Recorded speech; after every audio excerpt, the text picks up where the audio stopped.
Praise the Lord. ദൈവനാമത്തിന് മഹത്വം ഉണ്ടാകട്ടെ. ഇന്ന് നമുക്ക് വീണ്ടും ദൈവവചന പഠനത്തിനായി ഒരുമിച്ച് കൂടുവാൻ സ്വർഗത്തിലെ ദൈവം സഹായിച്ചുവല്ലോ. ഇന്നും വളരെ ഉത്സാഹത്തോടെ ലോകത്തിന്റെ വിവിധ ഭാഗങ്ങളിൽ നിന്ന്, വിവിധ ടൈം സോണുകളിൽ നിന്ന് ജോയിൻ ചെയ്തിരിക്കുന്ന എല്ലാ പ്രിയപ്പെട്ടവരെയും കർത്താവായ യേശു ക്രിസ്തുവിന്റെ നാമത്തിൽ സ്നേഹവന്ദനം ചെയ്യുന്നു.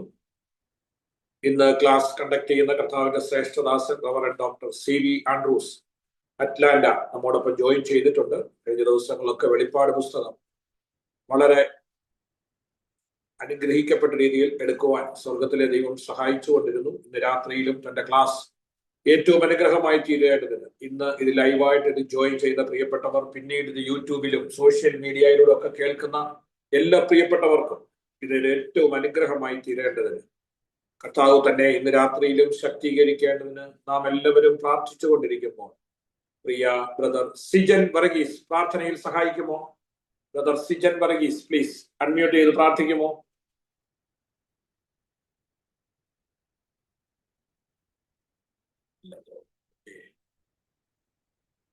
പ്രിയ റൈച്ചു ഉമ്മൻ പ്രാർത്ഥിച്ചാട്ട്. സിസ്റ്റർ റൈച്ചു ഉമ്മൻ പ്രാർത്ഥിച്ചാട്ട്.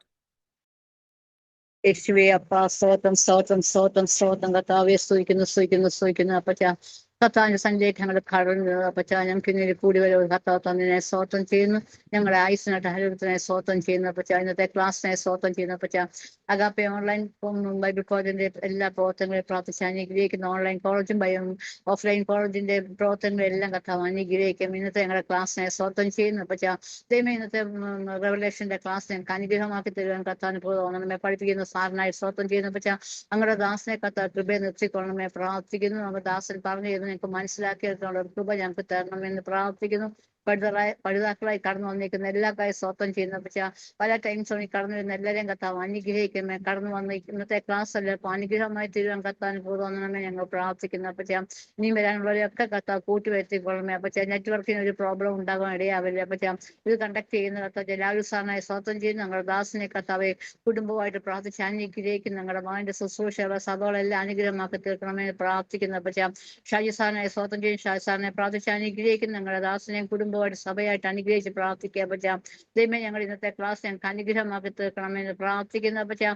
ദൈവമേ പൂർണ്ണമായിട്ട് താഴ്ത്തി ഏൽപ്പിച്ച് പ്രാർത്ഥിക്കുന്ന പറ്റാം. ഞങ്ങളുടെ ദാസിനെ പഠിപ്പിക്കുന്ന ദാസിനെ ഒരിക്കൽ കൂടെ സമർപ്പിച്ച് പ്രാർത്ഥിക്കുന്ന പറ്റാം. ഞങ്ങളുടെ പ്രാർത്ഥന കേട്ട് ഞങ്ങൾക്ക് ഉത്തരം പറഞ്ഞ ദൈവത്തിന്റെ കാര്യങ്ങളിലേക്ക് സമർപ്പിക്കുക. എന്റെ കുറവുകളൊന്നും ഓർക്കണ്ടേ എന്ന് പ്രാർത്ഥിക്കുന്നു. പ്രാർത്ഥന കേട്ടിരിക്കുക. സ്തോത്രം യേശു ക്രിസ്തു നാമത്തിൽ തന്നെ ആമേൻ. Thank you sister Raichu Oommen. ദൈവം സഹായിക്കട്ടെ. തുടർന്നുള്ള ക്ലാസ് കണ്ടക്ട് ചെയ്യുവാൻ കർത്താവിന്റെ ശ്രേഷ്ഠദാസൻ റവറൻഡ് ഡോക്ടർ CB ആൻഡ്രൂസിനെ വളരെ സ്നേഹത്തോടെ ആദരവോടെ ക്ഷണിക്കുന്നു. ദൈവനാമത്തിന് വന്ദനം. നമ്മുടെ ഈ സെമസ്റ്ററിന്റെ 3ാമത്തെ ക്ലാസ്സിലേക്കാണ് നമുക്ക് കടന്നു വരുവാൻ ഇടയായത്.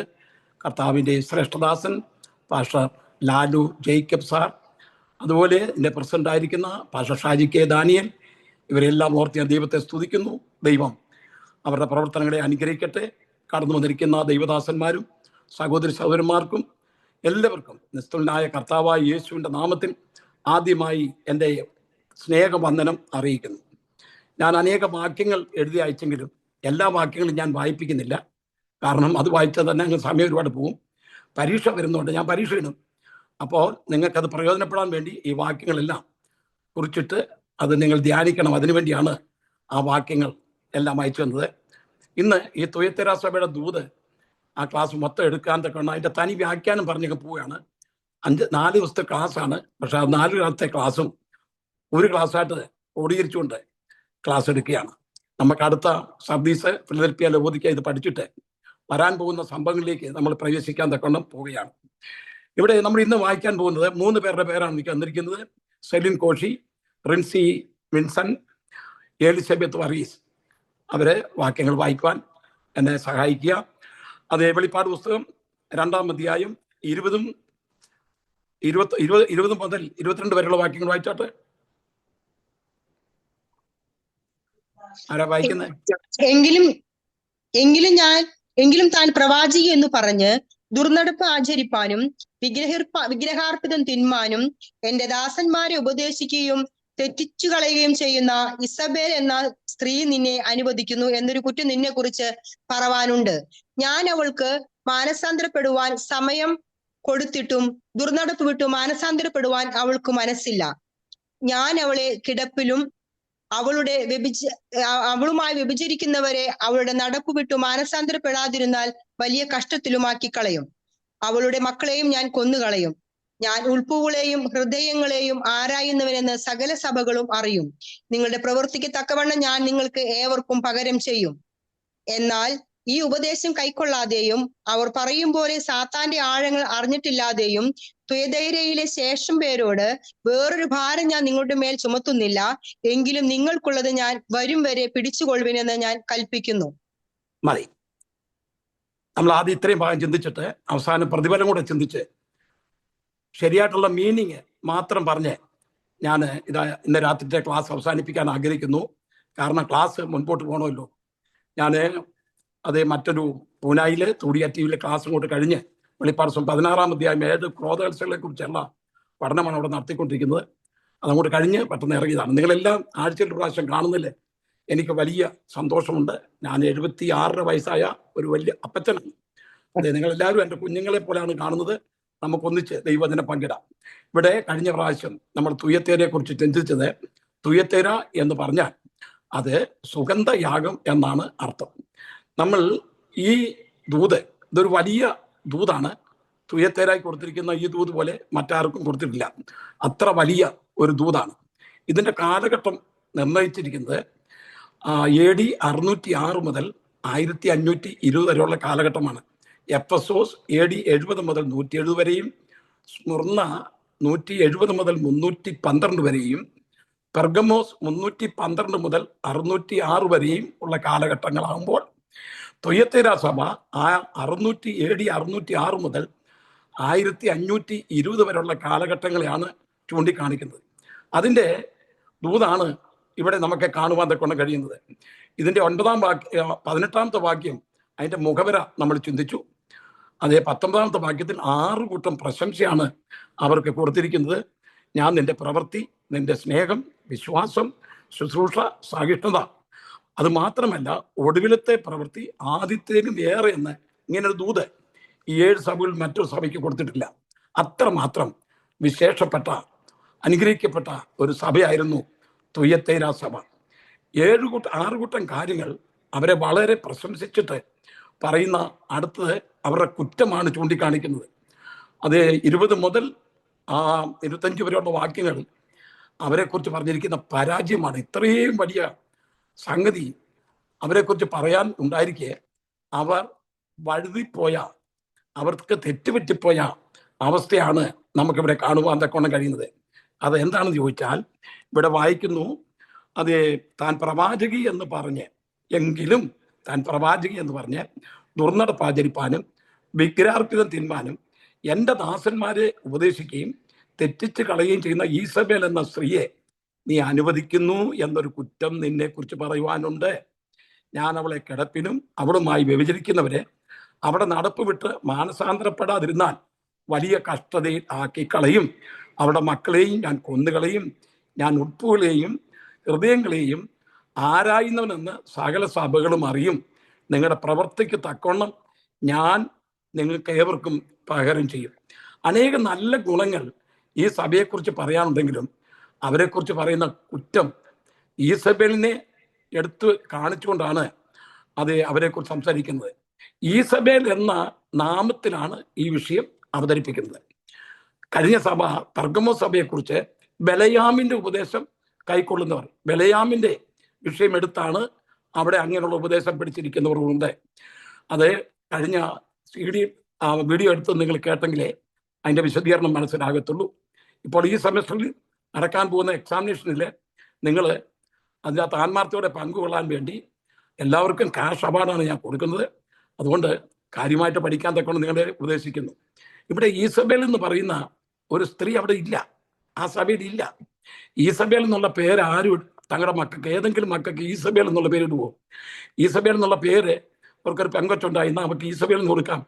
ആരും അങ്ങനെ ഇട്ടതായിട്ട് എനിക്കറിയത്തില്ല. കാരണം ഈസബേലിനെ കുറിച്ച് ചിന്തിക്കുമ്പോൾ അവൾ ദുർനടപ്പ്, അതുപോലെ തന്നെ വിഗ്രഹാരാധന ഇസ്രായേലിന്റെ ഇടയിൽ കൊണ്ടുവന്ന ഒരു സ്ത്രീയാണ് ഈസബേൽ എന്ന്. ഈ ദുരുപദേശം ഈ ദുർനടപ്പും വിഗ്രഹാരാധനയും ഈ 606 മുതലുള്ള 1520 വരെയുള്ള കാലഘട്ടങ്ങളിൽ സഭ ആ നിലയിൽ അധപ്പതിച്ചു പോയ ഒരു ചരിത്രമാണ് നമുക്കിവിടെ കാണുവാൻ തക്കവണ്ണം കഴിയുന്നത്. ബിളയാമിന്റെ ഉപദേശം പിടിച്ചിരിക്കുന്നു എന്നുള്ളതാണ് അത് കഴിഞ്ഞ പെർഗമോ സഭയെ കുറിച്ച് നമ്മൾ പഠിച്ചത്. ഇവിടെ ഈസബേലിനെ ബന്ധപ്പെടുത്തി പറഞ്ഞിരിക്കുന്ന ഒരു വിഷയമാണ്. ഈസബേലിനെ കുറിച്ച് ആദ്യമായി കാണുന്നത് 1 രാജാക്കന്മാർ 16-ാം അധ്യായം 30 മുതലുള്ള വാക്യം ഒന്ന് വായിച്ച്. 30 മുതൽ എടുത്ത് വായിക്കണം. ായിരുന്ന എല്ലാവരെക്കാളും അധികം യഹോവയ്ക്ക് അനിഷ്ടമായുള്ളത് ചെയ്തു. നെബാത്തിന്റെ മകനായ യൊരോബയാമിന്റെ പാപങ്ങളിൽ നടക്കുന്നത് പോരാ എന്ന് തോന്നുമാറ് അവൻ സീദോന്യ രാജാവായ യത്ബാലിന്റെ മകളായ ഇസബേലിനെ ഭാര്യയായി പരിഗ്രഹിക്കുകയും ബാലിനെ ചെന്ന് സേവിച്ച് നമസ്കരിക്കുകയും ചെയ്തു. നോക്കണമേ, അവൾ ആഹാബ് രാജാവ് അന്നത്തെ രാജാക്കന്മാരെക്കാൾ ഏറ്റവും അധികം ജനത്തെ കൊണ്ട് പാപം ചെയ്യിച്ച ഒരു വ്യക്തിയായിരുന്നു. ആ കാലത്ത് ഇസ്രായേലിൽ ബാലിന്റെ വിഗ്രഹങ്ങളെ ആരാധിക്കാൻ തക്കൊണ്ട് തുടങ്ങി. ബാല് എല്ലാ കോണുകളിലും, എല്ലാ ജംഗ്ഷനിലും, എല്ലാ പഞ്ചായത്തിലും ഇസ്രായേൽ അതിന്റെ വിഗ്രഹങ്ങളെ നാട്ടിയിട്ട് ആഹാബ് രാജാവ് ചെയ്യിച്ചതാണ്. അവന്റെ ഭാര്യ ഈസബേലും കൂടെ ചെയ്താണ്. ബാല് വിഗ്രഹങ്ങൾ എല്ലായിടത്തും നാട്ടി അതിനെ നമസ്കരിക്കുന്ന ഒരനുഭവത്തിലേക്ക് ഇസ്രായേലിനെ വഴിതെറ്റിച്ചു വിട്ട ഒരു വ്യക്തിയാണ് ആഹാബ് രാജാവ്. ആഹാബ് രാജാവിന്റെ ഭാര്യ ഈസബേൽ അതിനുവേണ്ടി അതേ ഉപദേശിക്കുകയും ചെയ്തു. ബാല് ഇസ്രായേലിൽ കൊണ്ടുവന്ന ഒരു അശേര പ്രതിഷ്ഠ എന്ന് പറയുന്നത്, അശേര എന്ന് പറയുന്ന ഒരു ദേവിയാണ്. അസ്തരോത്തും അശേര എന്ന് പറയുന്നത് എല്ലാം ഒന്ന് തന്നെയാണ്. അശേര എന്ന് പറയുന്നത് ഒരു ദേവിയാണ്. ഇവളൊരു ജാതീയ സ്ത്രീയാണ് ഈസബേൽ. അവൾ അവിടുന്ന് അശേര പ്രതിഷ്ഠ, അശേര ദേവിയെയും കൊണ്ട് ഇവിടെ കൊണ്ട് സ്ഥാപിച്ച് അതിനെ വണങ്ങാൻ തക്കൊണ്ണം ഇസ്രായേലിനെ ഉത്സാഹിപ്പിച്ചു എന്നാണ് നമുക്ക് കാണുവാൻ തക്കൊണ്ണം കഴിയുന്നത്. ഈ ഒരൊറ്റ പ്രവർത്തനം കൊണ്ട് ദൈവം ഏറ്റവും വെറുക്കുന്ന ഒരു വിഷയമാണ് ദുർനടപ്പും അതുപോലെ തന്നെ വിഗ്രഹ ആരാധനയും. അവന്റെ ഭാര്യ ഈസബേൽ അതിനായിട്ട് അവരെ ഉത്സാഹിപ്പിച്ചു എന്നാണ് നമുക്ക് തിരുവനന്തപുരത്ത് കാണുവാൻ തക്കോണം കഴിയുന്നത്. അതിനായി ഉത്സാഹിപ്പിച്ചു എന്ന് തിരുവനന്തപുരത്തിൽ വ്യക്തമായിട്ട് അത് എഴുതിയിട്ടുണ്ട്. അശേര ദേവി, ഈസബേൽ, ദൈവത്തിന്റെ പ്രവാചകന്മാരെ ഇത് വണങ്ങാത്തവരെല്ലാം ഇവർ കൊന്നു കളയുന്നു എന്ന് നമുക്ക് കാണുവാൻ തക്കോണം കഴിയും. 1 രാജാക്കന്മാർ 10 വായിക്കുമ്പോൾ അത് വിളിച്ചു പറയുന്നുണ്ട്. ഒന്ന് വായിച്ചേ. 1 രാജാക്കന്മാർ 19:10. സൈന്യങ്ങളുടെ ദൈവമായ യഹോവയ്ക്ക് വേണ്ടി ഞാൻ വളരെ ശുഷ്കാന്തിച്ചിരുന്നു. ഇസ്രായേൽ മക്കൾ നിന്റെ നിയമത്തെ ഉപേക്ഷിച്ച് നിന്റെ യാഗപീഠങ്ങളെ ഇടിച്ച് നിന്റെ പ്രവാചകന്മാരെ വാൾ കൊണ്ട് കൊന്നുകളഞ്ഞു. ഞാൻ ഒരുത്തൻ മാത്രം ശേഷിച്ചിരിക്കുന്നു. അവർ എനിക്ക് ജീവഹാനി വരുത്തുവാൻ നോക്കുന്നു എന്ന് പറഞ്ഞു. നോക്കണമേ, ഇവിടെ ഏലിയാവിന്റെ അരിക്കൽ ദൈവം വന്ന് സംസാരിക്കുമ്പോൾ താൻ പറയുന്ന വാചകമാണ്, ഞാൻ ഒരുത്തൻ മാത്രം ശേഷിച്ചിരിക്കുന്നു എന്ന് പറഞ്ഞ്. കാരണം അവരെന്ത് ചെയ്തു?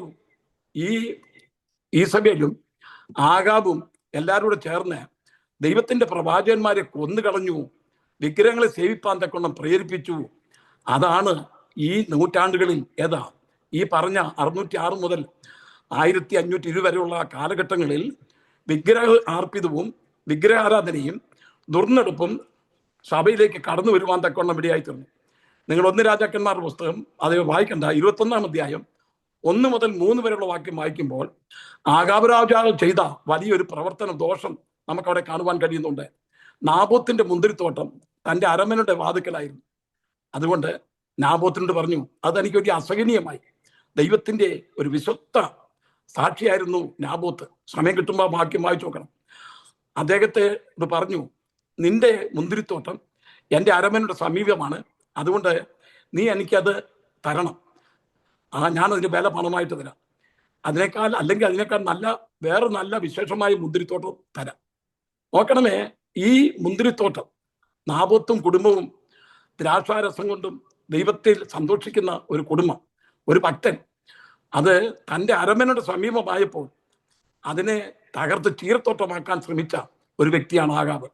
ഉടനെ നാബോത്തോട് മറുപടി, എൻ്റെ പിതാക്കന്മാരുടെ അവകാശം ഞാൻ നിനക്ക് വിട്ടു തരത്തില്ല. അത് കേട്ടപ്പോൾ അവന് ഉറക്കമില്ലാതായി. ഈസബേൽ എന്ന് പറഞ്ഞു, എന്തിന് നീ വിഷമിക്കുന്നു, ഞാനത് മേടിച്ചു തരാമെന്ന് പറഞ്ഞ് ഒരു കള്ള ഉപവാസമൊക്കെ പ്രഖ്യാപിച്ച് അതേ നാബോത്തിന് പ്രധാന സ്ഥാനം കൊടുത്ത് നീചന്മാരായ ആൾക്കാരെ അവന്റെ മുമ്പിൽ പറ്റി കള്ളസാക്ഷ്യം പറഞ്ഞ് അവനെ കൊന്നു കളഞ്ഞതായി നമുക്ക് കാണുവാൻ തക്കൊണ്ട് കഴിയും. 1 രാജാക്കന്മാർ 21-25 വായിച്ച് 21-25.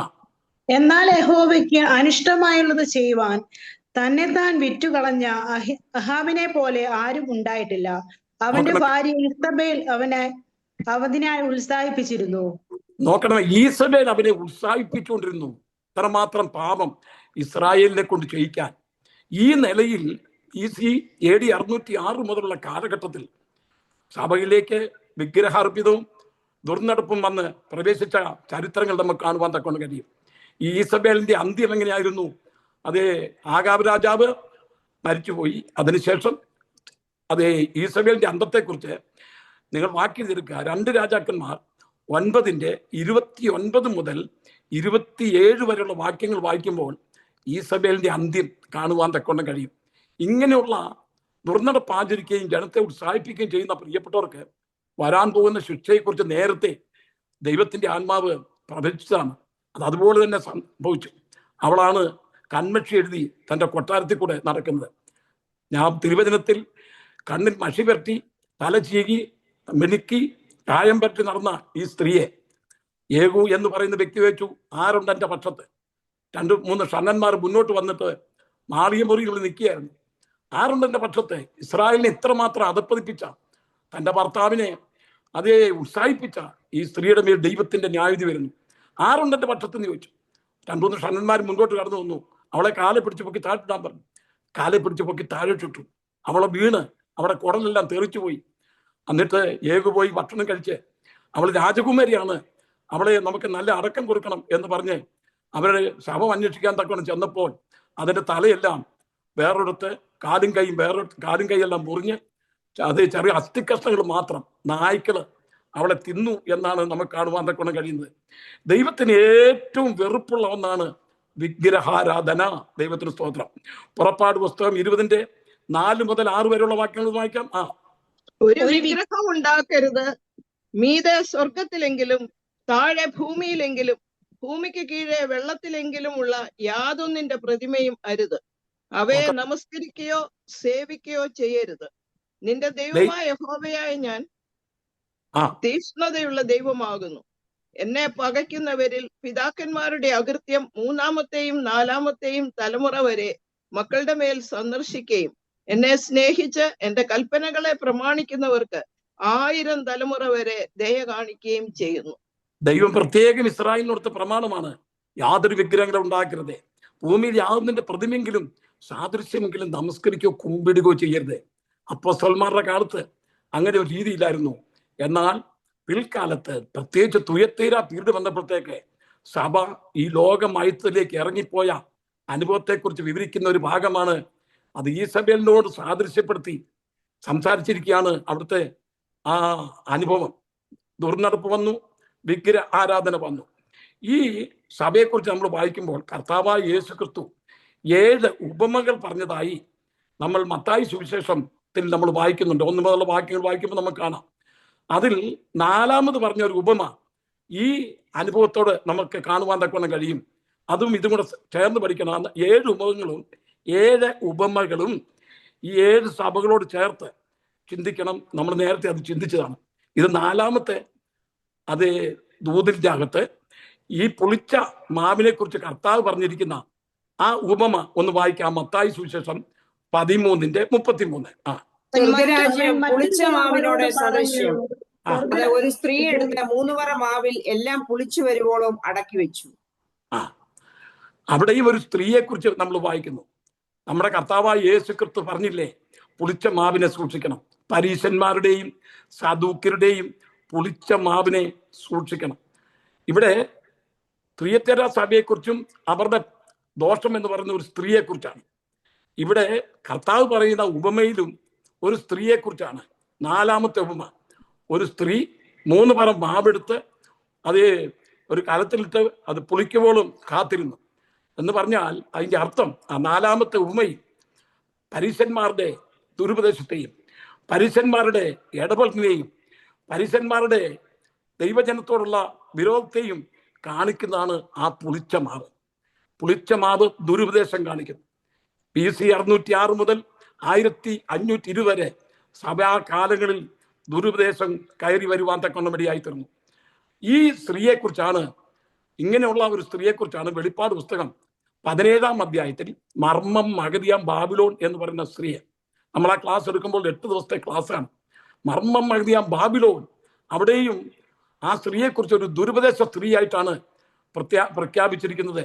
ഞാൻ അതിൻ്റെ ചരിത്രം പറയാൻ പോയാൽ അത് ഇവിടെ ഒതുങ്ങത്തില്ല. അത് മർമ്മം മഗതിയാം ബാബിലോൺ എന്ന് പറയുന്ന ഒരു സ്ത്രീയെയും മഹോപദ്ര കാലത്ത് ദൈവജനത്തെ എന്ന് പറഞ്ഞാൽ അന്നും മൃഗത്തിന്റെ മുദ്ര ഏൽക്കാതിരിക്കുന്നവരും മൃഗത്തെ നമസ്കരിക്കാതിരിക്കുന്നവരുമായ ആൾക്കാരുണ്ട്. അവരുടെ ഇടയിലേക്ക് വലിയ പീഡനം അടിച്ചുവിടുന്ന ഒരു സ്ത്രീയെ നമുക്കവിടെ കാണുവാൻ തക്കൊണ്ട് കഴിയും. 2 കൊരിന്ത്യർ 6-ാം അധ്യായം 14-ാമത്തെ വാക്യം നമ്മൾ വായിക്കുമ്പോൾ അവിടെ എന്താ വായിക്കുന്നത്? വായിച്ചാട്ടെ. നിങ്ങൾ അവിശ്വാസികളോട് ഇണയില്ലാപ്പിണ കൂടരുത്, നീതിക്കും അധർമ്മത്തിനും തമ്മിൽ എന്തൊരു ചേർച്ച, വെളിച്ചത്തിന് ഇരുളിനോട് എന്തൊരു ചേർച്ച, എന്തൊരു കൂട്ടായ്മ. ദൈവം പ്രത്യേകം പറഞ്ഞിരിക്കുന്ന ഒരു വിഷയമാണ്, നിങ്ങൾ ഇണയല്ലാപ്പിണ കൂടരുത്. ഈ കാലത്ത് വന്നപ്പോൾ നമ്മൾ ഈ കാലഘട്ടങ്ങളിൽ ഇന്നും നടക്കുന്നുണ്ട് ഇണയല്ലാപ്പിണ കൂടുക. ദൈവം പ്രത്യേകമായി വിളിച്ചു വേർതിരിച്ച ഒരു കൂട്ടമാണ് സഭ എന്ന് പറയുന്നത്. സഭ എന്ന് പറഞ്ഞാൽ വിളിച്ചു വേർതിരിക്കപ്പെട്ടവരുടെ കൂട്ടമെന്നാണ്. എന്നാൽ ഈ കാലളവ് വന്നപ്പോഴത്തേക്ക് ഈ സഭയിൽ പറഞ്ഞ ഉപദേശങ്ങൾ, അത് ഒരു വസ്തുത ഞാൻ വായിച്ചത് അവിടുത്തെ പാസ്റ്ററുടെ ഭാര്യയാണ്. അല്ല, അത് അദ്ദേഹത്തിന് തെറ്റുപറ്റിയതാണ്, പരിജ്ഞാനമില്ലാത്തതുകൊണ്ട് പറയുന്നതാണ്. ഈ സഭയിൽ എന്ന് പറയുന്ന സ്ത്രീ എപ്രകാരം അതേ ദുരുപദേശം കൊണ്ടുവരികയും വിഗ്രഹാരാധനയും ദുർനടപ്പ് കൊണ്ടുവരികയും ചെയ്തോ, അതുപോലെ ഈ ലവോദിക്യ കാലഘട്ടത്തിൽ സഭയിലേക്ക് വിഗ്രഹാർപ്പിതവും വിഗ്രഹാരാധനയും ദുർനടപ്പും കടന്നു വരുവാൻ തക്ക ഇടയായി തീർന്നു. വെളിപ്പാട് പുസ്തകം 18-ാം അധ്യായം 4-ാമത്തെ വാക്യത്തിൽ നമ്മൾ വായിക്കുന്നത്, അവളെ വിട്ടുപോരുവീൻ. ഒരു നഗരത്തെക്കുറിച്ച് 17-ാം അധ്യായത്തിൽ ഒരു സ്ത്രീയെക്കുറിച്ച് പറയുമ്പോൾ 18-ാം അധ്യായത്തിൽ ഒരു അക്ഷരീക നഗരത്തെക്കുറിച്ച്, ഇറാഖിനെ കുറിച്ചാണ് അവിടെ സംസാരിക്കുന്നത്. വിട്ടുപോരുവീൻ, അവളെ വിട്ടുപോരുവീൻ, അവരുടെ ദുരുപദേശങ്ങളൊന്നും പങ്കാളികളായി തീരാതിരിപ്പാൻ തക്കണം വിട്ടുപോരുവീൻ. ഇറാഖിനെ സ്ഥാപിച്ചുകൊണ്ട് Malankara Christian church, Thrissur Malankara Christian ചർച്ചിൽ ഞാനിപ്പോൾ ക്ലാസ് എടുത്തുകൊണ്ടിരിക്കുകയാണ്. അവിടെ ഇപ്പോൾ 8 ക്ലാസ്സുകൾ കഴിഞ്ഞു. അത്രമാത്രം ദീർഘമായ വിഷയമാണ്. ഇതിലേക്കെല്ലാം കുതിച്ചു കയറാൻ തക്കണമാണ് ഞാൻ ഈ സഭകളെക്കുറിച്ച് പെട്ടെന്ന് പറഞ്ഞ് നിർത്താൻ തക്കണം ആഗ്രഹിക്കുന്നത്. അപ്പോസ്തലനായ പൗലോസ് ശക്തിയായിട്ട് പറയാണ്, നിങ്ങൾ ഇണയല്ലാപ്പിണ കൂടരുത് എന്ന് വായിക്കുന്നു. അപ്പൊ ഈ സ്ത്രീ എന്ന് പറയുന്നത് അതേ അക്കാലത്ത് നടന്ന അതേ ദുരുപദേശം, ദുർനടപ്പ്, വിഗ്രഹാരാധനയെ സാദൃശ്യപ്പെടുത്തിയാണ് അവിടെ കാണുവാൻ തക്കൊണ്ട് കഴിയുന്നത്. ഇനി അതിന്റെ അടുത്ത വാക്യത്തിലേക്ക് നമുക്ക് കടന്നു വരാം. 22-ഉം 23-ഉം വാക്യങ്ങൾ, അതിൻ്റെ അതിന്റെ വ്യാഖ്യാനം. ഞാൻ അവളെ കിടപ്പിലും അവളുമായി വ്യഭിചരിക്കുന്നവരെ അവളുടെ നടപ്പ് വിട്ട് മാനസാന്തരപ്പെടാതിരുന്നാൽ വലിയ കഷ്ടതയിലാക്കി കളയും. അവളുടെ മക്കളെയും പിന്നെ കൊന്നുകളെയും. ഞാൻ ഉൾപ്പുകളെയും ഹൃദയങ്ങളെയും ആരായുന്നവൻ എല്ലാവരും അറിയും. ദൈവത്തിന് സ്തോത്രം. ഇവിടെ നമ്മൾ വായിക്കുന്നത് അവളുമായി വ്യഭിചരിക്കുന്നവർ. അവിടെ അവളെന്ന് പറയുന്നത് ഈ സഭ എന്ന് പറഞ്ഞാൽ ഈ സഭയിലെ ഉപദേശം ഒന്ന് മനസ്സിലാക്കണം. ഈ സഭയിലെ ഉപദേശം, അവളുമായി വ്യഭിചരിക്കുന്നവർ എന്ന് പറഞ്ഞാൽ അവളുടെ ഉപദേശത്തിന്റെ അനുഭാവികൾ എന്നാണ് അതിന്റെ അർത്ഥം. അനുഭാവികൾ. നിങ്ങൾ അതേ, ഞാൻ അതിന്റെ തനി അർത്ഥം പറഞ്ഞ് പോവുകയാണ്. ഇതെല്ലാം വ്യാഖ്യാനിച്ച് പഠിക്കേണ്ട വിഷയമാണ്. അവളെന്ന് അവിടെ ഉപയോഗിക്കുന്നത് ഈ സഭയിൽ സ്ഥാപിച്ച ദുരുപദേശം, ഈ സഭയിൽ കൊണ്ടുവന്ന ദുർനടപ്പ്, ഈ സഭയിൽ കൊണ്ടുവന്ന വിഗ്രഹാരാധന. ഇവിടെ വായിക്കുന്നു, അവളുമായി വ്യഭിചരിക്കുന്നവർ എന്ന് പറഞ്ഞാൽ അവളുടെ അനുഭാവികൾ, അവളെ ഫോളോ ചെയ്യുന്നവർ. അതെ, പിന്നെ അവളുടെ മക്കൾ എന്ന് പറയുന്നത് അത് ആ ഉപദേശം അനുഭാവികള് അത് പൂർണ്ണമായി അത് ഏറ്റെടുത്തുകൊണ്ട് ആ ഉപദേശം തങ്ങളുടെ കൂട്ടായ്മയിൽ സ്ഥാപിച്ച് മുൻപോട്ട് പോകുന്നവര് എന്നാണ് അതിന്റെ അർത്ഥം. ഒന്ന്, ദുരുപദേശം സ്ഥാപിച്ചത് ഈസബേലിനെ പോലെ ഈസബേൽ. 2, വ്യഭിചാരം ചെയ്തു എന്ന് പറഞ്ഞാൽ അനുഭാവികൾ. മക്കളെന്ന് പറഞ്ഞാൽ അനുഗമിച്ചവർ. അവരെ ഞാൻ എന്ത് ചെയ്യുന്നറിയാമോ? ഞാൻ അവരെ കൊന്നുകളയും. ഞാൻ ഉൾപ്പുകളെയും ഹൃദയങ്ങളെയും ആരായുന്നവനെന്ന് സകല സഭകളും അറിയും. നിങ്ങളുടെ പ്രവൃത്തിക്ക് തക്കവണ്ണം ഞാൻ നിങ്ങൾക്ക് പകരം ചെയ്യും. ഇനി 24-ഉം 25-ഉം വാക്യങ്ങൾ. 24-ാമത്തെ വാക്യം, എന്നാൽ ഈ ഉപദേശം കൈക്കൊള്ളാതെയും അവർ വായിച്ചു. പറയും പോലെ സാത്താന്റെ ആഴങ്ങൾ അറിഞ്ഞിട്ടില്ലാതെയും തുയഥയിലെ ശേഷം പേരോട് വേറൊരു ഭാരം ഞാൻ നിങ്ങളുടെ മേൽ ചുമത്തുന്നില്ല. എങ്കിലും നിങ്ങൾക്കുള്ളത് ഞാൻ വരും വരെ പിടിച്ചുകൊള്ളുവീൻ എന്ന് ഞാൻ കൽപ്പിക്കുന്നു. നോക്കണമേ, എന്നാൽ ഈ ഉപദേശം കൈക്കൊള്ളാതെ അവര് പറയും പോലെ സാത്താന്റെ ആഴങ്ങള് അറിഞ്ഞിട്ടില്ലാതെയും തുയത്തയിലെ ശേഷം പേരോട് വേറൊരു ഭാരം ഞാൻ നിങ്ങളുടെ മേൽ ചുമത്തുന്നില്ല. എങ്കിലും നിനക്കുള്ളത് ഞാൻ വരുവോളം മുറുകെ പിടിച്ചുകൊള്ളുവീൻ എന്നാണ് ഇവിടെ നമുക്ക് കാണുവാൻ തക്കൊണ്ട് കഴിയുന്നത്. ഇതിനെപ്പറ്റിയുള്ള ഒരു വിശദീകരണമാണ് നമ്മൾ ഇനി അടുത്തതായിട്ട് ചിന്തിക്കാൻ തക്കൊണ്ട് പോകുന്നത്.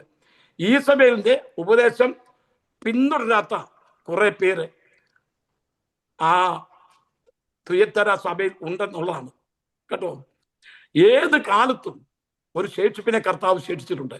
ഇത്രയും മാത്രം ദുർനടപ്പും വിഗ്രഹാരാധനയും ഈ കാലഘട്ടത്തിൽ കടന്നു വന്നപ്പോൾ അതിനെ എതിർത്ത് നിന്ന് മാറി നിന്ന ശേഷം പേരോടുള്ള സംസാരമാണ് ഈ ഉപദേശം കൈക്കൊള്ളാതെ. നോക്കണം, അപ്പൊ ഈസബേൽ എന്ന് പറഞ്ഞ എന്തുവാണ്? ഈ ഉപദേശമാണ്. നിങ്ങൾ തെറ്റിദ്ധരിക്കരുത്. ഈസബേൽ എന്ന് പറഞ്ഞാൽ അവിടെ ഉണ്ടായിരുന്ന ഒരു സ്ത്രീയല്ല. ഈ ഉപദേശം കൈക്കൊള്ളാം, ഈസബേലിന്റെ ഉപദേശം കൈക്കൊള്ളാം, ഈസബേൽ കാണിച്ചതുപോലുള്ള ഉപദേശം കൈക്കൊള്ളാറ് അത് അവർ പറയും പോലെ സാത്താന്റെ ആഴങ്ങൾ അറിഞ്ഞിട്ടില്ലാത്ത തുയത്തരിലെ ശേഷം പേരോട് വേറൊരു ഭാരം നിങ്ങളുടെ മേൽ ഞാൻ ചുമത്തുന്നില്ല. എങ്കിലും നിങ്ങൾക്കുള്ളത് ഞാൻ വരും വരെ പിടിച്ചുകൊള്ളുക. ആ ഒരു വാക്യത്തെ നമുക്ക് 5-6 മിനിറ്റ് നിൽക്കാം. ഇവിടെ അവർ പറയും പോലെ കേട്ടോ, ഈസബേൽ പറഞ്ഞ ഈ ദുരുപദേശം അവർ പറയും പോലെ, അവരറിയിക്കുന്നത് പോലെ അക്കാലത്ത് വളരെയധികം പ്രയാസങ്ങൾ കൂടി ഈ ചുരുങ്ങിയ ജനം കടന്നു പോകുവാൻ തക്ക ആയിട്ടുണ്ട്. 606 മുതൽ 1520 വരെയുള്ള കാലഘട്ടം എന്ന് പറയുന്നത് ഒരു അന്ധകാരത്തിന്റെ സഭ, ഒരു അന്ധകാരത്തിന്റെ യുഗത്തിൽ കൂടി കടന്നുപോയ ഒരു കാലഘട്ടമാണ്. മാർട്ടിൻ ലൂതറൊക്കെ എഴുന്നേറ്റ് വന്ന ഒരു കാലഘട്ടമാണ്. 96 അതേ ഉപദേശ പെസകളെ ചൂണ്ടിക്കാണിച്ചുകൊണ്ട് ജർമ്മനിയിലെ അതേ ദേവാലയത്തിന്റെ മുമ്പിൽ 96 അതേ സഭയുടെ ദുരുപദേശങ്ങളെ കാണിച്ചുകൊണ്ട് ആ ഭിത്തിയിൽ കൊണ്ട് ഒട്ടിച്ചു വെച്ച ഒരു വ്യക്തിയാണ് മാർട്ടിൻ ലൂതർ എന്ന് പറയുന്ന വ്യക്തി. സുവിശേഷത്തിന്റെ വെളിച്ചം അവരൊക്കെ എഴുന്നേറ്റാണ് ആ കാലത്ത് അതേ ലോകത്തിലേക്ക് കൊണ്ടുവരുവാൻ തക്ക വഴിയായിത്തീർന്നത്. ആ ചരിത്രമൊക്കെ നമുക്ക് പിന്നീട് ചിന്തിക്കാം. ഇവിടെ വായിക്കുന്ന അവർ പറയും പോലെ എന്താണ് അവർ പറയുന്നത്? ആ വാക്യം വായിക്കണം. 1 കൊരിന്ത്യർ 8-ാം അധ്യായം 10-11 വാക്യം. അറിവുള്ളവൻ ക്ഷേത്രത്തിൽ ഭക്ഷണത്തിനിരിക്കുന്നത് ഒരുത്തൻ കണ്ടാൽ ബലഹീനനെങ്കിൽ അവന്റെ മനസാക്ഷി വിഗ്രഹാർപ്പിതങ്ങളെ തിന്നുവാൻ തക്കവണ്ണം ഉറക്കയില്ലയോ? ആർക്കു വേണ്ടി ക്രിസ്തു മരിച്ചുവോ? ആ ബലഹീന സഹോദരൻ ഇങ്ങനെ നിന്റെ അറിവിനാൽ നശിച്ചു പോകുന്നു. നോക്കണമേ, അവർ പറയും പോലെ ഇവർക്കൊരു ഭാവമുണ്ട്. ഇവർ പറയുന്നതാണ് ശരി. ഇവർ വലിയ അറിവുള്ളവരാണ്, ജ്ഞാനമുള്ളവരാണ്. സാമൂഹ്യ ബന്ധങ്ങളെ നിലനിർത്താൻ വിഗ്രഹാർപ്പിതം തിന്നുന്നത് ആഴമേറിയ അറിവിൽ നിന്നുള്ളതാണ്. ഒരു ബലഹീന സഹോദരൻ, ഒരു സഹോദരൻ വിഗ്രഹാർപ്പിതം തിന്നുന്നത് കണ്ടാൽ നിന്റെ കൂടെ നിൽക്കുന്ന ആ സഹോദരൻ ഇടറിപ്പോകാൻ തക്ക സാധ്യതയുണ്ട്. കൊരിന്ത സഭയിലും ഇത് കടന്നു വന്നു. നോക്കണമേ, അതൊരു സഭയാണ്. അപ്പോസ്തലനായ പൗലോസ് അവരെ ശാസിച്ചെഴുതുന്ന ഒരു സഭയാണ്. വിഗ്രഹാർപ്പിതം തിന്നുക, അവിടെയും ദുർനടപ്പുണ്ടായിരുന്നു. നോക്കണമേ, സഭ പോയ പോക്ക് കണ്ടോ? വിഗ്രഹാർപ്പിതം തിന്നുകയും അതേ അവിടെ ദുർനടപ്പുണ്ടായിരുന്നു. ഒരുത്തൻ തന്റെ അപ്പന്റെ ഭാര്യയെ വെച്ചുകൊള്ളുന്നു പോൽ എന്നൊക്കെ നമ്മൾ വായിക്കുന്നില്ലേ? പൗലോസ് പറഞ്ഞ അവനെ എത്രയും വേഗം ഇവിടെ പറഞ്ഞു വിടണം. അവൻ സഭയിലെ പ്രധാനപ്പെട്ട ആളായിട്ട് മാറിയിരിക്കുകയാണ്. പൗലോസിന്റെ ആ ലേഖനം എഴുതി കിട്ടിയപ്പോൾ ഇവന് വലിയ ദുഃഖമുണ്ടായി. ഇവൻ മാനസാന്തരപ്പെട്ടു. കൊരിന്ത്യരുടെ 2-ാം ലേഖനം എഴുതിയപ്പോൾ അവൻ മാനസാന്തരപ്പെട്ട് പാപം ഏറ്റുപറഞ്ഞ് തിരിച്ചു വന്നായി. നമ്മൾ 2 കൊരിന്ത്യർ വായിക്കുമ്പോൾ അറിയാം. ഞാൻ കഴിഞ്ഞ ലേഖനം എഴുതിയപ്പോൾ നിങ്ങൾക്ക് വളരെ ദുഃഖമുണ്ടായി, എന്നാൽ നിങ്ങൾക്കത് ഗുണമുണ്ടാക്കി തന്നത് എൻ്റെ ജീവിതത്തിൽ ഒരു അനുഗ്രഹമാണെന്ന് പൗലോസ് കൊരിന്ത്യരുടെ 2-ാം ലേഖനത്തിൽ പറയുന്നുണ്ട്. ഇവിടെ വായിക്കുന്ന അവർ പറയും പോലെ, അത് ചിലർ പറയും അപ്പോസ്തലനായ പൗലോസ് പറഞ്ഞു, യഹൂദന്മാരെ നേടുന്നത് ഞാൻ യഹൂദന്മാരെ പോലായി, യവനന്മാരെ നേടുന്നത് ഞാൻ യവനന്മാരെ പോലായി. അതനുസരിച്ച് നമ്മുടെ നാട്ടിന്റെ അച്ചായൻ അതേ പൗലോസ് പറഞ്ഞ് വാക്കെടുത്ത് യഹൂദന്മാരെ നേടുന്നത് ഞാൻ യഹൂദന്മാരെ പോലായി, കള്ളുകൂടിനെ നേടുന്നത് ഞാൻ കള്ളുകൂടിനെ പോലായി എന്ന് പറഞ്ഞ് അദ്ദേഹം സുവിശേഷം പറഞ്ഞ് ഒരുത്തനുമായിട്ട് മുന്നോട്ട് പോകുമ്പോൾ, ഒരു കള്ളുകൂടിനോട് സുവിശേഷം പറഞ്ഞ് മുന്നോട്ട് പോകുമ്പോൾ അവൻ ഷാപ്പ് കണ്ടപ്പോൾ അങ്ങോട്ട് കയറിയപ്പോൾ ഇദ്ദേഹത്തെ തിരിച്ചു കൊണ്ടുവരാൻ പറ്റണം ഉപദേശം പറഞ്ഞുകൊണ്ട് പോയ വ്യക്തി അദ്ദേഹത്തിൻ്റെ ഷാപ്പിൽ കയറി. അദ്ദേഹം 2 ഗ്ലാസ് ഓർഡർ ചെയ്തപ്പോൾ ഈ സുവിശേഷം പറഞ്ഞ വ്യക്തിക്കും 1 ഗ്ലാസ് ഓർഡർ ചെയ്തു. അദ്ദേഹവും കുടിച്ചു. 2 പേര് ഇറങ്ങി വരുന്നത് മറ്റൊരു വ്യക്തി കണ്ടപ്പോൾ ഇദ്ദേഹം കൊടുത്ത മറുപടി, യഹൂദന്മാരെ നേടേണ്ടത് ഞാൻ യഹൂദന്മാരെ പോലായി, യവനന്മാരെ നേടപ്പെടേണ്ടത് ഞാൻ യവനന്മാരെ പോലായി. നോക്കണം, ഒരു ബലഹീന സഹോദരൻ അത് കണ്ടാൽ അവൻ ഇടറിപ്പോകും. അതുകൊണ്ട് അങ്ങനെയുള്ള കാര്യങ്ങൾ നിങ്ങൾ ചെയ്യരുതെന്ന് അപ്പോസ്തലനായ പൗലോസ് ശാസിക്കുകയാണ്. ഇനി അടുത്തായിട്ട് വായിക്കുന്നത് എന്താണെന്നറിയാമോ? വ്യാഖ്യാനം പറഞ്ഞു വിടുകയാണ്. അതേ, സാത്താന്റെ ആഴങ്ങൾ അറിഞ്ഞിട്ടില്ലാതെ. എന്താണ് ഈ സാത്താന്റെ ആഴങ്ങൾ എന്ന് പറയുന്നത്? സാത്താന്റെ തന്ത്രങ്ങൾ, അതാണ് ആഴങ്ങൾ എന്ന് പറയുന്നത്. സാത്താന്റെ ആഴങ്ങൾ അറിഞ്ഞിട്ടില്ലാതെയും സാത്താന്റെ തന്ത്രങ്ങളിൽ കുടുങ്ങിപ്പോകാത്തവരാണ് ഇവർ. നമ്മൾ കഴിഞ്ഞ പെർഗമോസ് സഭയിൽ വായിക്കുമ്പോൾ 2-ാം അധ്യായം 13-ാമത്തെ വാക്യത്തിൽ അവിടെ സാത്താന്റെ സിംഹാസനം വെച്ചൊരു സ്ഥലമാണ്. സാത്താന്റെ സിംഹാസനം വെച്ചിരിക്കുന്ന ഇടത്ത് പോലും അന്തിപ്പാസിനെ കൊന്ന കാലത്ത് പോലും നിങ്ങൾ എന്തെങ്കിലുമുള്ള വിശ്വാസം നിഷേധിച്ചില്ല. പെർഗമോസിന്റെ കാലഘട്ടത്തിൽ സാത്താന്റെ സിംഹാസനം ആ ഏരിയയിൽ കൊണ്ട് വെച്ചിരിക്കുകയായിരുന്നു. അന്ന് അന്തിപ്പാസൻ രക്തസാക്ഷികളായി അവിടുത്തെ ഒരു പാസ്റ്ററായിരുന്നു. അദ്ദേഹം മരിച്ചുപോയി, സഭാചരിത്രം. എന്നിട്ടും വിശ്വാസം നിഷേധിക്കാത്ത ഒരു കൂട്ടര് അവിടെയും ഉണ്ടായിരുന്നു. ഇവിടെ നമ്മൾ വായിക്കുന്നത് സാത്താന്റെ ആഴങ്ങൾ എന്ന് പറയുന്നതിന് മർമ്മം എന്നുള്ള ഒരു മീനിങ് കൂടെ അതിൻ്റെ അകത്ത് വരുന്നുണ്ട്. മർമ്മം നമ്മൾ നോക്കുമ്പോൾ ചാരിത്രിക സഭയെക്കുറിച്ച് ചിന്തിക്കുമ്പോൾ അവർക്ക് ഒരുപാട് മർമ്മങ്ങളുണ്ട്. ആ മർമ്മം അത് മനുഷ്യനെ പറഞ്ഞ് മിസ്റ്ററി, മർമ്മം എന്ന് പറഞ്ഞ് അവരെ പേടിപ്പിക്കാറുണ്ട്. ദൈവത്തിന് സ്തോത്രം. മർമ്മം, മാമോദിസ വെള്ളം ഒരു മർമ്മമാണെന്ന് പറയാറുണ്ട്. അതേ, മൂറോൻ ഒരു മർമ്മമാണെന്ന് പറയാറുണ്ട്. ഇങ്ങനെയുള്ള അനാചാരങ്ങളെല്ലാം ഈ നൂറ്റാണ്ടുകളിൽ പ്രവേശിപ്പാൻ തക്കവണ്ണം തീർന്നു. സാത്താന്റെ ആഴങ്ങൾ, നമ്മൾ ഉൽപ്പത്തി പുസ്തകം 2-ാം അധ്യായം 13-ാമത്തെ വാക്യം നമ്മൾ വായിക്കുമ്പോൾ ആഴം, സാത്താന്റെ തന്ത്രം നമുക്ക് കാണുവാൻ തക്കവണ്ണം കഴിയും. ആ വൃക്ഷഫലം തിന്മാൻ നല്ലതും കാൺമാൻ ഭംഗിയുള്ളതും ജ്ഞാനം പ്രാപിപ്പാൻ കാമ്യമെന്ന് സ്ത്രീ കണ്ടു എന്നാണ് വായിക്കുന്നത്. അതേ, ഈ വൃക്ഷത്തിന്റെ ഫലം വാസ്തവമായി തിന്നരുതെന്ന് ദൈവം നിങ്ങളോട് കൽപ്പിച്ചോ? അവന്റെ തന്ത്രം കണ്ടോ? ആഴം വാസ്തവമായി കൽപ്പിച്ചിട്ട് ഉണ്ടോ? പാമ്പിന്റെ വേഷത്തിൽ വന്നിരിക്കുക സാത്താൻ. ഉടനെ പറഞ്ഞു തിന്നുകയും വരുതേ, തൊടുകയും വരുതേ. അവൾ നുണയും പറഞ്ഞു, തിന്നരുതെന്നേ പറഞ്ഞുള്ളൂ, തുടരുന്ന് പറഞ്ഞില്ല. അവിടെ ദൈവം പറയാത്ത കാര്യം കൂടെ കൂട്ടിച്ചേർത്തു. അവിടെ തന്നെ അവർക്ക് വീഴ്ച സംഭവിക്കുന്നു. അവരുമായിട്ട് കുശല പ്രശ്നം നടത്തി. അതേ, സാത്താൻ അവളോട് പറയാണ്, ഇത് തിന്നുന്നാൾ നിങ്ങൾ മരിക്കയില്ല, നിങ്ങൾ ദൈവത്തെ പോലെ ആകും. അതാണ് ആഴം, അതാണ് സാത്താന്റെ തന്ത്രം. ഈ തന്ത്രങ്ങൾ അറിഞ്ഞിട്ടില്ലാത്ത കുറെ പേർ അവിടെ ഉണ്ട്. നിർമ്മതരായിരിപ്പീൻ, ഉണർന്നിരിപ്പീൻ.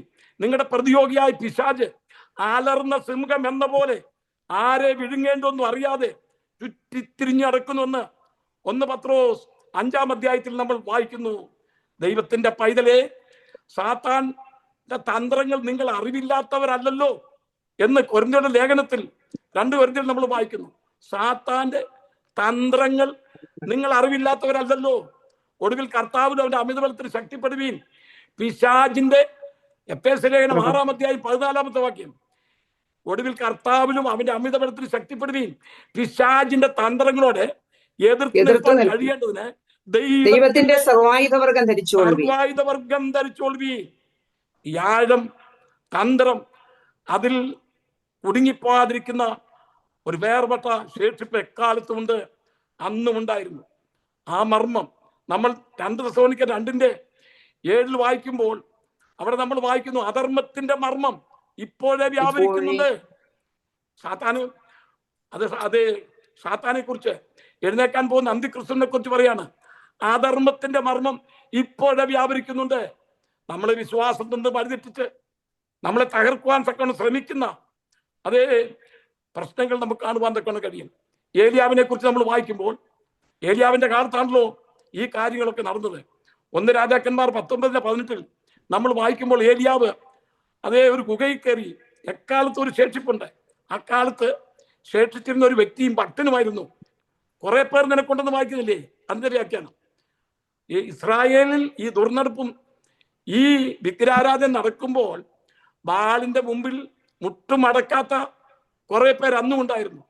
എന്നാൽ ഏലിയാവ് ഈസബേൽ പറഞ്ഞു, നാളെ അവരുടെ ജീവനെ പോലെ, ഒരുത്തന്റെ ജീവനെ പോലെ നിന്റെ ജീവനെയും ആക്കുന്നില്ലെങ്കിൽ യഹോവ എന്നോട് തക്കോണ്ടോ അധികം ചെയ്യട്ടെ എന്ന് പറഞ്ഞു. അത് കേട്ട ഉടനെ ഏലിയാവ് ക്ഷീണിച്ച് അവൻ ഓടിപ്പോയി പറഞ്ഞു. കാരണം ഈസബേൽ നാളെ കൊല്ലുമെന്ന് പറഞ്ഞു. ഇത്ര വീരനായ ഏലിയാവ് കർമ്മേലിന്റെ കൊടുമുടി തീയിറക്കിയവൻ, ബാലിന്റെ പ്രവാചകന്മാരെ കിദ്രോന്തോന്റെ അടിക്കെ കൊണ്ടുപോയി 450 പ്രവാചകന്മാരെ കൊല്ലിച്ചവൻ, ഈസബേലിന്റെ 400 പ്രവാചകന്മാരാണ് അവര് അശേര പ്രതിഷ്ഠയിൽ നിന്ന്, അതേ ആ സീതോന്യ രാജ്യത്ത് നിന്ന് ഈസബേൽ കൂട്ടിക്കൊണ്ടുവന്ന 400 പ്രവാചകന്മാരുണ്ട്. അവൾ ഈസബേലിന്റെ മേശപ്പുറത്ത് നിന്ന് അശേര പ്രതിഷ്ഠ കൊണ്ടുവന്ന ഈ അശേര പ്രതിഷ്ഠയുടെ പ്രവാചകന്മാർ 400 പേരുണ്ട്. അവര് അവരുടെ മേശപ്പുറത്ത് നിന്ന് ഭക്ഷണം കഴിക്കുന്നവളാണ്. ആഗാമിന്റെ 450 പ്രവാചകന്മാർ വേറെയുണ്ട്. അവരെ കൊണ്ടുപോയി ഏലിയാവ് കിദ്രോന്റെ അരിക്കൽ കൊന്നുകളഞ്ഞു. ഒറ്റ മനുഷ്യൻ തന്നെ ചെയ്ത കാര്യങ്ങളാണ്. ഇത്രയും തീർന്നായ ഏലിയാവ്, ദൈവത്തിന് തീയിറക്കിയവൻ, ദൈവം കാര്യങ്ങളെടുത്ത് ഉപയോഗിച്ചവൻ, അവൻ ക്ഷീണിച്ചു പോയി. അവൻ ചോദിച്ചിട്ട് കീഴെ കിടന്ന് പറഞ്ഞു, മതിയകോവേ, എന്റെ ആത്മാവിനെ അങ്ങ് എടുത്തുകൊണ്ടിടമേ. ദൈവത്തിന് ദൂതൻ ഇവന്റെ ബലഹീനത അറിയുന്നുണ്ട്. ഇവൻ വിശന്ന് കിടന്ന് പറയുകയാണ്. അത് കല്ലുമേച്ചൊട്ട അപ്പവും തൊരുതിർത്തി വെള്ളമായിട്ട് പറഞ്ഞു, ഏലിയാവെ എഴുന്നേറ്റ് തിന്നുക, നിനക്ക് ദൂരയാത്ര ചെയ്യാനുണ്ട്. അവൻ അവിടുന്ന് 2ാം പ്രാവശ്യം കിടന്നുറങ്ങിയപ്പോൾ 2ാം പ്രാവശ്യം കൊടുത്തു. ആകാരത്തിന്റെ ബലം കൊണ്ട് അവൻ 40 രാവും 40 പകലും നടന്ന് ദൈവത്തിന്റെ പർവ്വതമായ ഹോരേബിലെത്തി അവിടെ ഒരു ഗുഹയിൽ കയറി താമസിക്കുകയാണ്. അവനെ കുറിച്ചുള്ള ഉത്തരവാദിത്വം അവൻ വിട്ട് അവൻ അവിടെ കിടന്ന് ഉറങ്ങാൻ തക്കൊണ്ട് തീരുമാനിച്ചു. അപ്പൊ ഇവനെ ഏതെങ്കിലും നിലയിൽ തിരിച്ചുകൊണ്ടുവരാൻ തക്കൊണ്ട് ദൈവം ആഗ്രഹിച്ചു. ഇപ്പൊ ദൈവം തന്നെ ഇറങ്ങി വന്ന് ഗുഹയുടെ വാതിൽക്കൽ നിൽക്കുകയാണ്. ദൈവം തന്നെ. നിങ്ങൾ 1 രാജാക്കന്മാർ 19-18 വായിച്ചു നോക്കുമ്പോൾ അറിയാം. ഏലിയാവേ, നിനക്കിവിടെ എന്ത് കാര്യം? ആ മൃദുലമായ സ്വരം അവൻ കേൾക്കേണ്ടി വന്നു. ആദ്യമേ ഒരു കൊടുങ്കാറ്റടിപ്പിച്ചു, അവൻ ഇളകിയില്ല. എത്ര കൊടുങ്കാറ്റ് ഞാൻ കണ്ടതാ. പിന്നെ ഒരു ഭൂകമ്പം ഉണ്ടായി, ആ ഭൂകമ്പത്തിൽ അവൻ കുലുങ്ങിയില്ല. ഞാൻ എത്രയോ ഭൂകമ്പം കണ്ടവനാണ്. പിന്നെ പാളിക്കത്തുന്ന ഒരു തീ വന്നു, ആ തീ വന്നിട്ടും അവൻ അനങ്ങിയില്ല. അവസാനമായി ദൈവം തന്നെ അനേക സംഭവങ്ങൾ അവനെ ബാധിച്ചപ്പോൾ അതിൽ അവൻ കുലുങ്ങാതെ അവിടെ തന്നെ കിടക്കുകയാണ്. ദൈവം തന്നെ അവനെ എങ്ങനെയെങ്കിലും ശുശ്രൂഷയിൽ മുൻപോട്ട് കൊണ്ടുപോകണം എന്ന് ആഗ്രഹിച്ച് ദൈവം തന്നെ വന്ന് ഗുഹയുടെ വാതിക്കൽ ആ ദൈവത്തിന്റെ സ്നേഹം എത്ര വലുതാണ്. ഏലിയാവേ, നിനക്ക് ഇവിടെ എന്ത് കാര്യം? ആ മൃദൽ സ്വരമാണ് അവനെ തടിച്ചത്. അവൻ ഗുഹയുടെ വാതിക്കൽ വന്ന് പതപ്പും പതിച്ചുകൊണ്ട് നിന്നു. അവൻ പറയുന്ന കാര്യം, അതേ ഇസ്രായേലിലെ പ്രവാചകന്മാരെ എല്ലാം കൊന്നുകളഞ്ഞു, ഞാൻ ഒരുത്തൻ മാത്രം അവശേഷിച്ചിരിക്കുന്നു. ഉടനെ ദൈവം പറഞ്ഞ മറുപടി, നീ ഒരുത്തൻ മാത്രമൊന്നുമല്ല, ഇസ്രായേലിൽ വേറെ 7000 പേര്, ബാലിന് ചുമ്മനം കൊടുക്കാത്ത, ബാലിന്റെ മുമ്പിൽ മുട്ടുകൊടുക്കാത്ത വേറെ 7000 പേരെ ശേഷിപ്പിച്ചിട്ടുണ്ട്. എക്കാലത്തും ഒരു ശേഷിപ്പുണ്ട്, ദൈവമക്കൾ മറക്കരുത്. അത് പറയാനേ വന്നത്. ഇവിടെ വായിക്കുന്നു, തുയത്തേരിലെ ശേഷം പേരോട് കേട്ടോ, എക്കാലത്തും അവർ പറയും പോലെ സാത്താന്റെ ആഴങ്ങൾ അറിഞ്ഞിട്ടില്ലാതെയും അതേ ഈ ഉപദേശം കൈക്കൊള്ളാതെയും ഇരിക്കുന്ന ശേഷം പേരോട് ഒരു ശേഷിപ്പ് ഈ നൂറ്റാണ്ടിലും BC 606 മുതൽ AD 606 മുതൽ 1520 വരെയുള്ള കാലഘട്ടത്തിലും ഉണ്ട് എന്നാണ് അവിടെ അതിന്റെ മീനിങ്. ഒരു ശേഷിപ്പുണ്ട്. നമ്മൾ വെളിപ്പാട് പുസ്തകം 11-ാം അധ്യായം 3 മുതൽ 5 വരെയുള്ള വാക്യം വായിക്കുമ്പോൾ അവിടെയും ഒരു ശേഷിപ്പിനെ കുറിച്ച് പറഞ്ഞിട്ടുണ്ട്. അതൊക്കെ നമ്മൾ പഠിക്കാൻ പോകുന്ന വിഷയമാണ്. ഇവിടെ നമ്മൾ വായിക്കുന്നത് ദൈവത്തിന്റെ സാത്താന്റെ ആഴങ്ങൾ എന്നാണ് വായിക്കുന്നത് കേട്ടോ, സാത്താന്റെ ആഴങ്ങൾ. ഇനി ദൈവത്തിന്റെ ആഴങ്ങളെ കുറിച്ച് നമുക്ക് ചിന്തിക്കാം. ആ ഭാഗം കൂടെ പറഞ്ഞു പോകാം. സാത്താന്റെ ആഴങ്ങൾ, ദൈവത്തിന്റെ ആഴം ഒന്ന് വായിച്ചേ. റോമർ 11:33. ആ ദൈവത്തിന്റെ ധനം, ജ്ഞാനം, അറിവ് എന്നിവയുടെ ആഴമോ, അവന്റെ ന്യായവിധികൾ എത്ര അപ്രയവും അവന്റെ വഴികൾ എത്ര അഗോചരവുമാകുന്നു. നോക്കണമേ, ദൈവത്തിന്റെ നിർവചന മോളെ. ദൈവത്തിന്റെ ധനം, ജ്ഞാനം, അറിവ് എന്നിവിടെ ആഴമേ, ആഴമോന്നല്ല, എന്നിവിടെ ആഴമേ. ദൈവത്തിന്റെ ആഴം, ദൈവത്തിന്റെ സ്നേഹത്തിന്റെ ആഴം, ദൈവം നമ്മെ സ്നേഹിച്ച ആഴം, ദൈവം നമ്മളെ കരുതിയ ആഴം. സാത്താന്റെ ആഴമുണ്ട് നമ്മളെ തകർക്കാൻ. എന്നാൽ ദൈവത്തിന്റെ ആഴം, അപ്പോസ്തലനായ പൗലോസ് പറയുന്ന ഒരു വാചകമാണ്, ദൈവത്തിന്റെ ആഴമേ. ദൈവത്തിന് സ്തോത്രം. 1 കൊരിന്ത്യർ 2:10 വായിച്ചേ. നമുക്ക് ദൈവം തന്റെ ആത്മാവിനാൽ വെളിപ്പെടുത്തിയിരിക്കുന്നു. ആത്മാവ് സകലത്തെയും ദൈവത്തിന്റെ ആഴങ്ങളെയും ആരായുന്നു. ദൈവത്തിന്റെ ആഴങ്ങളെയും ആരായുന്നു ആത്മാവ്. പരിശുദ്ധാത്മാവിനാൽ നമുക്കിതെല്ലാം വെളിപ്പെടുത്തി തന്നിരിക്കുകയാണ്. ദൈവത്തിന്റെ ആഴങ്ങൾ, ആ ആഴങ്ങൾ, അതിന്റെ കൃപ അനുഭവിപ്പാൻ ദൈവം നമുക്ക് ഇടയാക്കിയ കൃപയ്ക്കായി സ്തോത്രം ചെയ്യാം. സാത്താന്റെ തന്ത്രങ്ങളിൽ കുടുങ്ങിപ്പോകാതെ, സാത്താൻ കൊണ്ടുവരുന്ന തന്ത്രങ്ങളിൽ അവന്റെ ആഴങ്ങളിൽ മയങ്ങിപ്പോകാതെ ദൈവത്തിന്റെ ആഴത്തിലേക്ക്, ആ സ്നേഹത്തിന്റെ ആഴത്തിലേക്ക്, ക്രിസ്തുവിന്റെ സ്നേഹത്തിൽ തന്നെ വേർതിരിപ്പാൻ ആർക്ക് കഴിയും? അത് കഷ്ടതയോ പട്ടിണിയോ നഗ്നതയോ ആപത്തോ വാളോ ഇവയ്ക്കൊന്നിനും ദൈവത്തിന്റെ സ്നേഹത്തിൽ നിന്ന് തന്നെ വേർതിരിപ്പാൻ കണ്ട് കഴിയത്തില്ല. മരണത്തിനോ ദൂതന്മാർക്കോ വാഴ്ചകൾക്കോ അധികാരങ്ങൾക്കോ ഇതിനൊന്നിനും എന്നെ വേർതിരിപ്പാൻ കഴിയില്ല. ദൈവത്തിന്റെ സ്നേഹത്തിന്റെ ആഴമേ ധനം, സ്നേഹം എന്നിവിടെ ആഴമേ എന്ന് വായിക്കുന്നു. ഒരു ശേഷിപ്പിനെ കുറിച്ച് ഇവിടെ വായിക്കുന്നത് 7 സഭകൾക്ക് ദൂത് കൊടുത്തില്ലേ, ഇവിടെ മാത്രമേ ഒരു ശേഷിപ്പ് എന്ന് പറഞ്ഞിട്ടുള്ളൂ. ഈ തുയത്തര സഭയോട് പറയാണ്, അത് പ്രത്യേകം ആ കാലഘട്ടത്തിൽ സഭ കടന്നുപോയ ആ പീഡനകാലത്തിൽ, വേദനയുടെ കാലഘട്ടത്തിൽ അവരനുഭവിച്ച വേദനയുടെ നടുവിൽ അവർ ഈ ദുർനടപ്പ് ആചരിക്കാതെ, ഈ വ്യഭിചാരത്തിൽ പങ്കുകൊള്ളാതെ, വിഗ്രഹങ്ങളെ സേവിക്കാതിരുന്ന ആ ന്യൂനപക്ഷത്തെ കുറിച്ച് ഈ ദൂതിലാണ് പറയുന്നത്, ഒരു ശേഷിപ്പിനെ കുറിച്ച്. ദൈവത്തിന് സ്തോത്രം. ഇനിയും അവസാനത്തെ വാക്കുകൊണ്ട് വായിച്ച് നമുക്ക് നിർത്താം. ഇതൊക്കെ ഞാൻ വളരെ വിശദീകരിക്കുന്നതാണ് മറ്റുള്ള പ്ലാറ്റ്ഫോമിൽ. എന്നാൽ നമുക്ക് പെട്ടെന്ന് വരാൻ പോകുന്ന സംഭവങ്ങളെ കുറിച്ച് ചിന്തിക്കണം.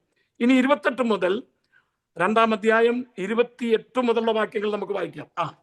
ഞാൻ അവന് ഉദയനക്ഷത്രം കൊടുക്കും, ആത്മാവ് സഭകളോട് പറയുന്നത് എന്തെന്ന് ചെവിയുള്ളവൻ കേൾക്കട്ടെ. ഞാൻ അവന് ജയിക്കയും, അങ്ങനെ വായിക്കണം, ജയിക്കയും ഞാൻ കൽപ്പിച്ച പ്രവൃത്തികളെ അവസാനം അനുഷ്ഠിക്കുകയും ചെയ്യുന്നവന്, അത് വായിച്ചില്ല നമ്മള്, അതിന്റെ 28 മുതലുള്ള വാക്യങ്ങൾ വായിക്കണ്ടേ. ജയിക്കയും ഞാൻ കൽപ്പിച്ച പ്രവൃത്തികളെ അവസാനത്തോളം അനുഷ്ഠിക്കുകയും ചെയ്യുന്നവന് എന്റെ പിതാവ് എനിക്ക് തന്നതുപോലെ ഞാൻ ജാതികളുടെ മേൽ അധികാരം കൊടുക്കും. അവൻ ഇരുമ്പ് കൊണ്ട് അവരെ മേയ്ക്കും. അവർ കുശവന്റെ പാത്രങ്ങൾ പോലെ അത് നുറുങ്ങിപ്പോകും. പിന്നെ അവന് ഉദയനക്ഷത്രം കൊടുക്കും. ആത്മാവ് സഭയോട് പറയുന്നതെന്ന് ചെവിയുള്ളവൻ കേൾക്കട്ടെ. 26 മുതലുള്ള വാക്യങ്ങളാ കേട്ടോ. ഞാൻ പറഞ്ഞ വാക്യം ചിലപ്പോൾ തെറ്റിപ്പോയിരിക്കും. 26 മുതൽ ഇതുവരെയുള്ള വാക്യങ്ങളുടെ വ്യാഖ്യാനം നമ്മൾ ചിന്തിച്ചു. ജയിക്കുകയും ഞാൻ കൽപ്പിച്ച പ്രവൃത്തികളെ അവസാനത്തോളം അനുഷ്ഠിക്കുകയും ചെയ്യുന്നവനെ എന്റെ പിതാവ് എനിക്ക് തന്നതുപോലെ ഞാൻ എന്ത് ചെയ്യുമെന്നറിയാമോ? ജാതികളുടെ മേൽ അധികാരം കൊടുക്കും. ഒന്ന്, പ്രതിഫലത്തെ കുറിച്ച് പറയാണ്. ഒന്ന്, ജാതികളുടെ മേൽ അധികാരം. 2, ഞാൻ അവന് ഉദയനക്ഷത്രവും കൊടുക്കും. ദൈവത്തിന് സ്തോത്രം കേട്ടോ. അവൻ ജാതികളുടെ മേൽ അധികാരം കൊടുക്കും. 2, ഇരുമ്പുകളുണ്ട് അവർ മേയ്ക്കും. കുശവന്റെ പാത്രങ്ങൾ നുറുങ്ങിപ്പോകും. ഞാൻ അവന് ഉദയനക്ഷത്രം കൊടുക്കും. ഈ പ്രതിഫലത്തെക്കുറിച്ചും അതിന്റെ വ്യാഖ്യാനം കൂടെ 15 മിനിറ്റ് കൊണ്ട് പറഞ്ഞിട്ട് നമുക്ക് നിർത്താം. ഇവിടെ ദൈവം വെച്ചിരിക്കുന്ന, പരിശുദ്ധാത്മാവ് വെച്ചിരിക്കുന്ന ഒരു കൽപ്പന എന്താണെന്നറിയാമോ? ജയിക്കുകയും. നമ്മൾ ജയിക്കണം. ദൈവം ആഗ്രഹിക്കുന്നത് നമ്മളെല്ലാവരും ജയവീരരായിരിക്കണം എന്നാണ്.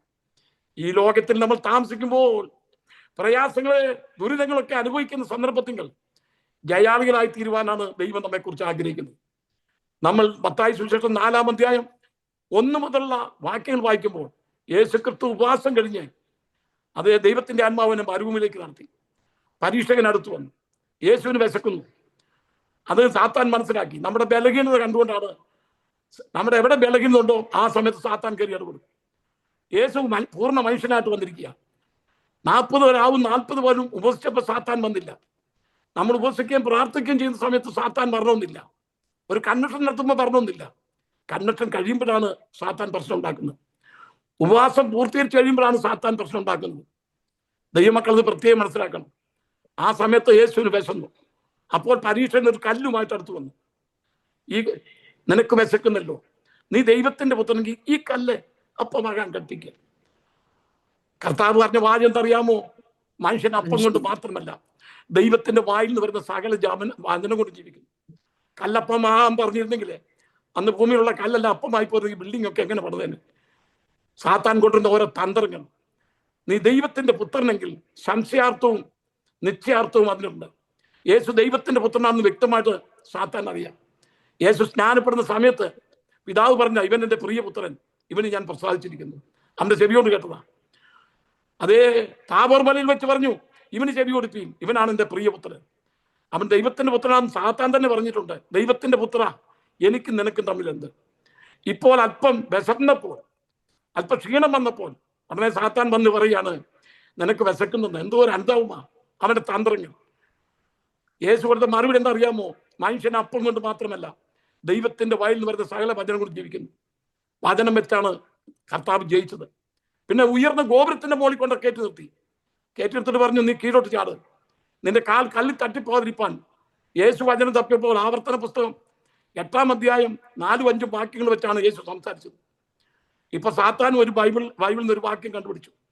91-ാം സങ്കീർത്തനം ഒരു വാക്യം എടുത്ത് ദേവാലയ ഗോപുരത്തിന്റെ ഉണർവിന്റെ അറ്റത്തുകൊണ്ട് കെട്ടിട്ട് പറഞ്ഞു, കീഴോട്ട് ചാട്, നീ ദൈവത്തിന്റെ പുത്രനെങ്കിൽ നിന്റെ കാൽ കല്ലിൽ തട്ടിപ്പാതിപ്പാൻ അവൻ തന്റെ ദൂതന്മാരോട് കൽപ്പിക്കുന്നത് 91-ാം സങ്കീർത്തനം എഴുതിയിട്ടുണ്ട് ഉണ്ടല്ലോ. അധ്യായങ്ങളൊക്കെ പിന്നീടാണ് വിവരിച്ചത്. എന്നാൽ യേശു കൊടുത്ത മറുപടി എന്നറിയാമോ? നിന്റെ ദൈവമായ കർത്താവിനെ പരീക്ഷിക്കരുത് എന്നും കൂടി എഴുതിയിരിക്കുന്നു. എന്നും കൂടെ ശ്രദ്ധിച്ചോ, എന്നും കൂടി എഴുതിയിരിക്കുന്നു. ജയിക്കുകയും. സത്യത്തിന്റെ പകുതി വെച്ചാണ് സാത്താൻ സംസാരിക്കുന്നത്. അതിന്റെ മറുവശമുണ്ട്, അത് സാത്താൻ പറയത്തില്ല. ഇങ്ങനെ വാക്യം വെച്ചിട്ട് അത് തെറ്റായ പ്രവർത്തി കൂടെ പോകുന്ന അനേകർ ഈ കാലഘട്ടത്തിൽ എഴുതിയിട്ടുണ്ട്. അതുകൊണ്ട് ശരീരം കൊണ്ട് എന്ത് പാപം ചെയ്താലും കുഴപ്പമില്ലെന്ന് പറയുന്നവരുണ്ട്. പിന്നെ കൈയൊക്കെ ഒന്ന് കഴുകിക്കളഞ്ഞ് കുളിച്ചാൽ മതി, അതൊക്കെ മാറിപ്പോകുന്ന പഠിപ്പിക്കുന്ന ദുരുപദേഷ്ടാക്കന്മാരുണ്ട്. ഇതിലൊന്നും നമ്മൾ കുനിഞ്ഞു പോരുത്, ഈ തന്ത്രങ്ങളൊന്നും വീണു പോരുത്. ജയിപ്പാൻ ആഗ്രഹിക്കുന്നു. സത്യത്തിന്റെ ഒരു വശം സാത്താൻ പറഞ്ഞു, നീ ദൈവത്തിന്റെ പുത്രനെങ്കിൽ ഈ കല്ലപ്പമാകാൻ കൽപ്പിക്കുക, നീ ദൈവത്തിന്റെ പുത്രനെങ്കിൽ കീഴോട്ട് ചാട്, നിന്റെ കാല് കല്ലിൽ തട്ടിപ്പാരിപ്പാൻ അവൻ തന്റെ ദൂതന്മാരോട് കൽപ്പിക്കും. കർത്താവ് പറഞ്ഞു, നിന്റെ ദൈവമായ കർത്താവിനെ പരീക്ഷിക്കരുത് എന്നുകൂടി എഴുതിയിരിക്കുന്നു. വചനം വെച്ച് ജയിച്ചു. മൂന്നാമത് ഉയർന്ന മലയുടെ മുകളിൽ കൊണ്ട് കയറി പറഞ്ഞു, കാണുന്നല്ല എന്റേതാണ്, വീണെന്നെ നമസ്കരിക്കാൻ ഇതെല്ലാം തരാം. കർത്താവ് പറഞ്ഞു, അന്നേരം പറഞ്ഞു, സാത്താനെ എന്നെ വിട്ടുപോകും, നിന്റെ ദൈവമായ കർത്താവിനെ നമസ്കരിച്ച് അവനെ മാത്രമേ ആരാധിക്കാവ് എന്നും കൂടി എഴുതിയിരിക്കുന്നല്ലോ. ഇവിടെ വായിക്കുന്നു, കർത്താവ് ജയിച്ചു, സാത്താൻ വിട്ടുപോയി. 3 പരീക്ഷകൾ കർത്താവിന്റെ സന്ധി കൊണ്ടുവന്ന് യേശുവിനെ തകർക്കാൻ ശ്രമിച്ച സമയത്ത് നമ്മുടെ കർത്താവ് വചനം വെച്ചാണ് അതിനെ എതിർത്തത്. സാത്താന്റെ ആഴങ്ങൾ അറിയണം. ഇവിടെ വായിക്കുന്നു, ജയിക്കുകയും ഞാൻ കൽപ്പിച്ച പ്രവർത്തികളെ അനുഷ്ഠിക്കുകയും ചെയ്യുന്നത്. നമ്മൾ മത്തായി സുവിശേഷം 7-ാം അധ്യായം 24 മുതൽ 27 വരെയുള്ള വാക്യങ്ങൾ, ഞാൻ ചില വാക്യങ്ങൾ പറഞ്ഞു വിടുക. അവിടെ പാറമേൽ വീട് പണിത 2 മനുഷ്യരെ കാണും. ഒരുത്തൻ പാറമേൽ, ഒരുത്തൻ മണലിന്മേൽ പണിതു. 2 വീടിനും വന്ന പരിശോധന ഒന്നിച്ചാണ്. മണലിന്മേൽ വീട് പണിത വീട് കൊടുങ്കാറ്റടിച്ചു മാറി ചൊരിഞ്ഞപ്പോൾ അത് തകർന്നു പോയി കേട്ടോ. അതിന്റെ വീഴ്ച വലുതായിരുന്നു എന്നാണ് എഴുതിയിരിക്കുന്നത്. നല്ല കളറൊക്കെ വെച്ച് നല്ല മനോഹരമായി മോടി പിടിപ്പിച്ച വീടാ, തകർന്നു പോയി. കാരണം അടിസ്ഥാനമില്ല. അതിന്റെ അടിസ്ഥാനം പാറയല്ലായിരുന്നു. എന്നാൽ ബുദ്ധിമാൻ പാറ കാർന്നിടം വരെയും ആഴത്തിൽ കുഴിച്ച് വീട് പണിതു. ഈ പരിശോധന ആ വീടിന്റെ മേലും വന്നു. എന്നാൽ അത് വീണില്ല. കാരണം അത് പാറമേൽ പണിത വീടായിരുന്നു, ഉറപ്പുള്ള വീടായിരുന്നു. ക്രിസ്തുവാകുന്ന പാറമേൽ പണിയുന്ന ദൈവത്തിന്റെ വീട് പണിയും ദൈവത്തിന്റെ പൈതലെ, നിന്നെ തകർക്കാൻ ലോകത്തിൽ ഒരു കൊടുങ്കാറ്റിന് സാധ്യമല്ല. ജയിക്കുകയും ഞാൻ നിങ്ങളോട് കൽപ്പിച്ച പ്രവൃത്തികളെ, ഉപദേശങ്ങളെ അവസാനം വരെയും അനുഷ്ഠിക്കുന്നവന്. എന്താണ് കർത്താവ് കൽപ്പിച്ച പ്രവൃത്തി? ഞാൻ വാക്യം പറഞ്ഞു വിടുകയാണ്. മത്തായി സുവിശേഷം 28-ാം അധ്യായം 19-20 പിതാവിന്റെയും പുത്രന്റെയും പരിശുദ്ധാത്മാവിന്റെയും നാമത്തിൽ നിങ്ങൾ സ്നാനം കഴിപ്പിച്ചു. ഞാൻ നിങ്ങളോട് കൽപ്പിച്ചതൊക്കെയും അവസാനം വരെയും അതേ പ്രമാണിച്ചു കൊള്ളണം കേട്ടോ. ഞാൻ നിങ്ങളോട് എന്ത് കൽപ്പിച്ചോ അത് അവസാനം വരെ പ്രമാണിച്ചു കൊള്ളണം. പിതാവിന്റെയും പുത്രന്റെയും പരിശുദ്ധാത്മാവിന്റെ നാമത്തിൽ സ്നാനം കഴിപ്പിക്കണം. അതാണ് സ്നാനത്തിന്റെ ഫോർമുല. അതിന് അതേ ദുരുപദേശകന്മാർ യേശുവിന്റെ നാമത്തിൽ സ്നാനപ്പെടുത്തിയിട്ടുണ്ടെന്ന് പറഞ്ഞ് അങ്ങനെ കൊണ്ട് സ്നാനപ്പെടുത്തുന്ന ആൾക്കാരുണ്ട്. 4 പ്രാവശ്യം യേശുവിന്റെ നാമത്തിൽ, കർത്താവായ യേശുവിന്റെ നാമത്തിൽ നിന്നൊക്കെ അപ്പോസ്തലപ്പെടുത്തി കാണും. എന്നാൽ അവരുടെ സ്നാനം പിതാവിന്റെയും പുത്രന്റെയും പരിശുദ്ധാത്മാവിന്റെ നാമത്തിലായിരുന്നു എന്ന് ഞാൻ കഴിഞ്ഞ പ്രാവശ്യം തെളിയിച്ചാണ്. അത് അപ്പോസ്തലപ്പെടുത്തി 19-ാം അധ്യായത്തിൽ നമുക്ക് കാണുവാൻ തക്കവണ്ണം കഴിയുന്നു.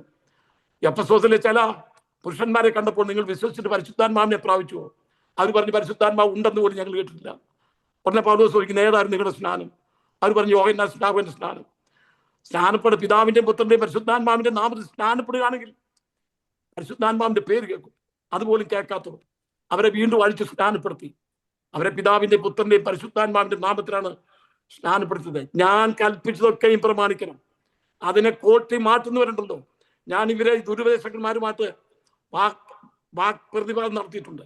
എൻ്റെ മുമ്പിൽ അവർ പരാജയപ്പെട്ടു പോയി. അവർക്ക് ഞാൻ ചോദിച്ചതിൻ്റെ ഉത്തരം ഒന്നും തരാൻ തക്കണില്ല. കർത്താവ് പറയുന്നു, ഞാൻ കൽപ്പിച്ചതൊക്കെ നിങ്ങൾ പ്രമാണിക്കണം. ഇനി ഞാൻ ചില വാക്യങ്ങൾ പറഞ്ഞു വിടുകയാണ്. അത് ഞാൻ നിങ്ങൾക്ക് അത് എഴുതി അയച്ചിട്ടുണ്ട്. പരീക്ഷയ്ക്ക് വരുന്ന ക്വസ്റ്റ്യനാണ്. യോഹന്നാൻ 4:34 വായിക്കുമ്പോൾ അവന്റെ പ്രവൃത്തി തികയ്ക്കുന്ന അത്രേ എന്റെ ആകാരം കർത്താവ് പറഞ്ഞു. ശിഷ്യന്മാരെ ആകാരം കൈക്കൊണ്ട് ശമര്യക്കാരത്തി സ്ത്രീയോട് യേശു സംസാരിച്ചുകൊണ്ടിരിക്കുക. ആകാരം കൈക്കൊണ്ട് വന്നപ്പോൾ ഒരു പെൺകുട്ടിയോട് സംസാരിക്കുന്ന കണ്ടപ്പോൾ, ഒരു സുന്ദരിയായ പെൺകുട്ടിയോട് സംസാരിക്കുമ്പോൾ അവർ കണ്ണി നോക്കി. എന്നാൽ ആരും ഒന്നും മിണ്ടിയില്ല. ഗുരു ആകാരം കൊണ്ടുവന്നിട്ടുണ്ട്. യേശു എന്താ പറഞ്ഞതറിയാമോ? എന്നെ അയച്ചവന്റെ ഇഷ്ടം ചെയ്ത് അവന്റെ പ്രവൃത്തി തികയ്ക്കുന്നതാണ് എൻ്റെ ആകാരം, എൻ്റെ ആകാരം. യേശു ആകാരത്തോട് ചിലർക്ക് അതേ ഭക്ഷണം കാണുമ്പോൾ വലിയ പരവേശമാണ്. എന്നാൽ യേശു ക്രിസ്തുവിന്റെ ആവേശം സുവിശേഷത്തോടായിരുന്നു. എന്നെ അയച്ചവന്റെ ഇഷ്ടം ചെയ്ത് അവന്റെ പ്രവൃത്തി തികയ്ക്കുന്നതാണ് എൻ്റെ ആകാരം. 2 തിമോത്തിയോസ് 4:8 വായിക്കുമ്പോൾ നിങ്ങൾ വാക്യം അതേ അഗാപ്പെ ആ സൈറ്റിൽ കിടപ്പുണ്ട്. 2 തിമോത്തിയോസ് 4:5 സുവിശേഷന്റെ പ്രവൃത്തി ചെയ്യുക. ഞാൻ കൽപ്പിച്ച പ്രവൃത്തി അവസാനം വരെ ചെയ്യണം. സുവിശേഷന്റെ പ്രവൃത്തി ചെയ്യുക. 2 തെസ്സലോനിക്കർ 1:12 വിശ്വാസത്തിന്റെ പ്രവൃത്തി ചെയ്യുക. സമയമില്ലാത്തതുകൊണ്ടാണ് ഇനി 10 മിനിറ്റ് ഉള്ളൂ. വിശ്വാസത്തിന്റെ പ്രവൃത്തി ചെയ്യുക. 1 കൊരിന്ത്യർ 15:58 വ്യർത്ഥമല്ലാത്ത പ്രവൃത്തി ചെയ്യുക. നീ പ്രവൃത്തി ചെയ്യണം. കർത്താവ് പറഞ്ഞു പ്രവൃത്തി ചെയ്യണം. യോന പ്രവാചകൻ 3:10 ദൈവം അവരുടെ പ്രവൃത്തികളെ കണ്ട് അവർ ദുർമാർഗം വിട്ടുള്ള പ്രവൃത്തി അവരുടെ പ്രവൃത്തികളെ കണ്ടു. നിലവിലെ പട്ടണം അനുദപിച്ചു, പ്രാർത്ഥിച്ചു. ദൈവം അവരുടെ പ്രവൃത്തികളെ കണ്ടു എന്നാണ് വായിക്കുന്നത്. തീത്തോസ് 3:8 ഉത്സാഹത്തോടുള്ള പ്രവൃത്തി എന്ന് പറയുന്നു. ഉത്സാഹത്തോടെ പ്രവർത്തിക്കണം. മത്തായി 3:8 യോഗ്യമായ ഫലം കായ്പാനുള്ള പ്രവൃത്തി ചെയ്യണം. യോഹന്നാൻ 3:21 ദൈവത്തിൽ ആശ്രയിച്ച് സത്യത്തിലുള്ള പ്രവൃത്തി ചെയ്യണം. 8 യാക്കോബിന്റെ ലേഖനം 2-ാം അധ്യായം 14 മുതൽ 16 വരെ വിശ്വാസം തെളിയിച്ചിട്ടുള്ള പ്രവൃത്തി ചെയ്യണം. മർക്കോസ് 7:37 വായിക്കുമ്പോൾ നമ്മുടെ കർത്താവിനെ കുറിച്ച് വായിക്കുന്നു. അവനെല്ലാം നന്നായി പ്രവർത്തിച്ചു, നന്നായി ചെയ്തു. കാരണം ഒരു ഊമിനും ചെകിടിനുമായ ഒരുത്തനെ കർത്താവ് സൗഖ്യം കൊടുത്തു. അവിടെ എഴുതിക്കുന്നത് അവനെല്ലാം നന്നായി ചെയ്തു. ചെയ്യുന്നത് നന്നായി ചെയ്യണം. നന്നായി ചെയ്തുള്ള പ്രവൃത്തി. ഇനി പ്രതിഫലം. 1 ജാതികളുടെ മേൽ അധികാരം കൊടുക്കും. എന്താണ് ജാതികളുടെ മേൽ അധികാരം? ആ വാക്യം ഒന്ന് വായിക്കാമോ? അത് നിത്യജീവനാണ്. യോഹന്നാന്റെ സുവിശേഷം 17-ാം അധ്യായം 2-ാമത്തെ വാക്യം നമ്മൾ എഴുതിയെത്തത് ഞാനൊക്കെ പറഞ്ഞു വിടാം. യോഹന്നാൻ 17 വായിച്ചോളെ. നീ അവന് നൽകിയിട്ടുള്ളവർക്ക് എല്ലാവർക്കും അവൻ നിത്യജീവനെ കൊടുക്കേണ്ടതിന് നീ സകല ജഡത്തിന്മേലും അവൻ അധികാരം നൽകിയിരിക്കുന്നുവല്ലോ. നോക്കണമേ, ജാതികളുടെ മേലുള്ള അധികാരം നമുക്ക് തരും. നമ്മുടെ കർത്താവ് നിത്യജീവനെ കൊടുക്കുന്ന ഒരു അധികാരമാണ് ജാതികളുടെ മേൽ അധികാരം. അവനെ കൈക്കൊണ്ട് അവന്റെ നാമത്തിൽ വിശ്വസിക്കുന്ന ഏവർക്കും അവൻ അധികാരം കൊടുത്തു എന്ന് നമ്മൾ വായിക്കുന്നു കേട്ടോ.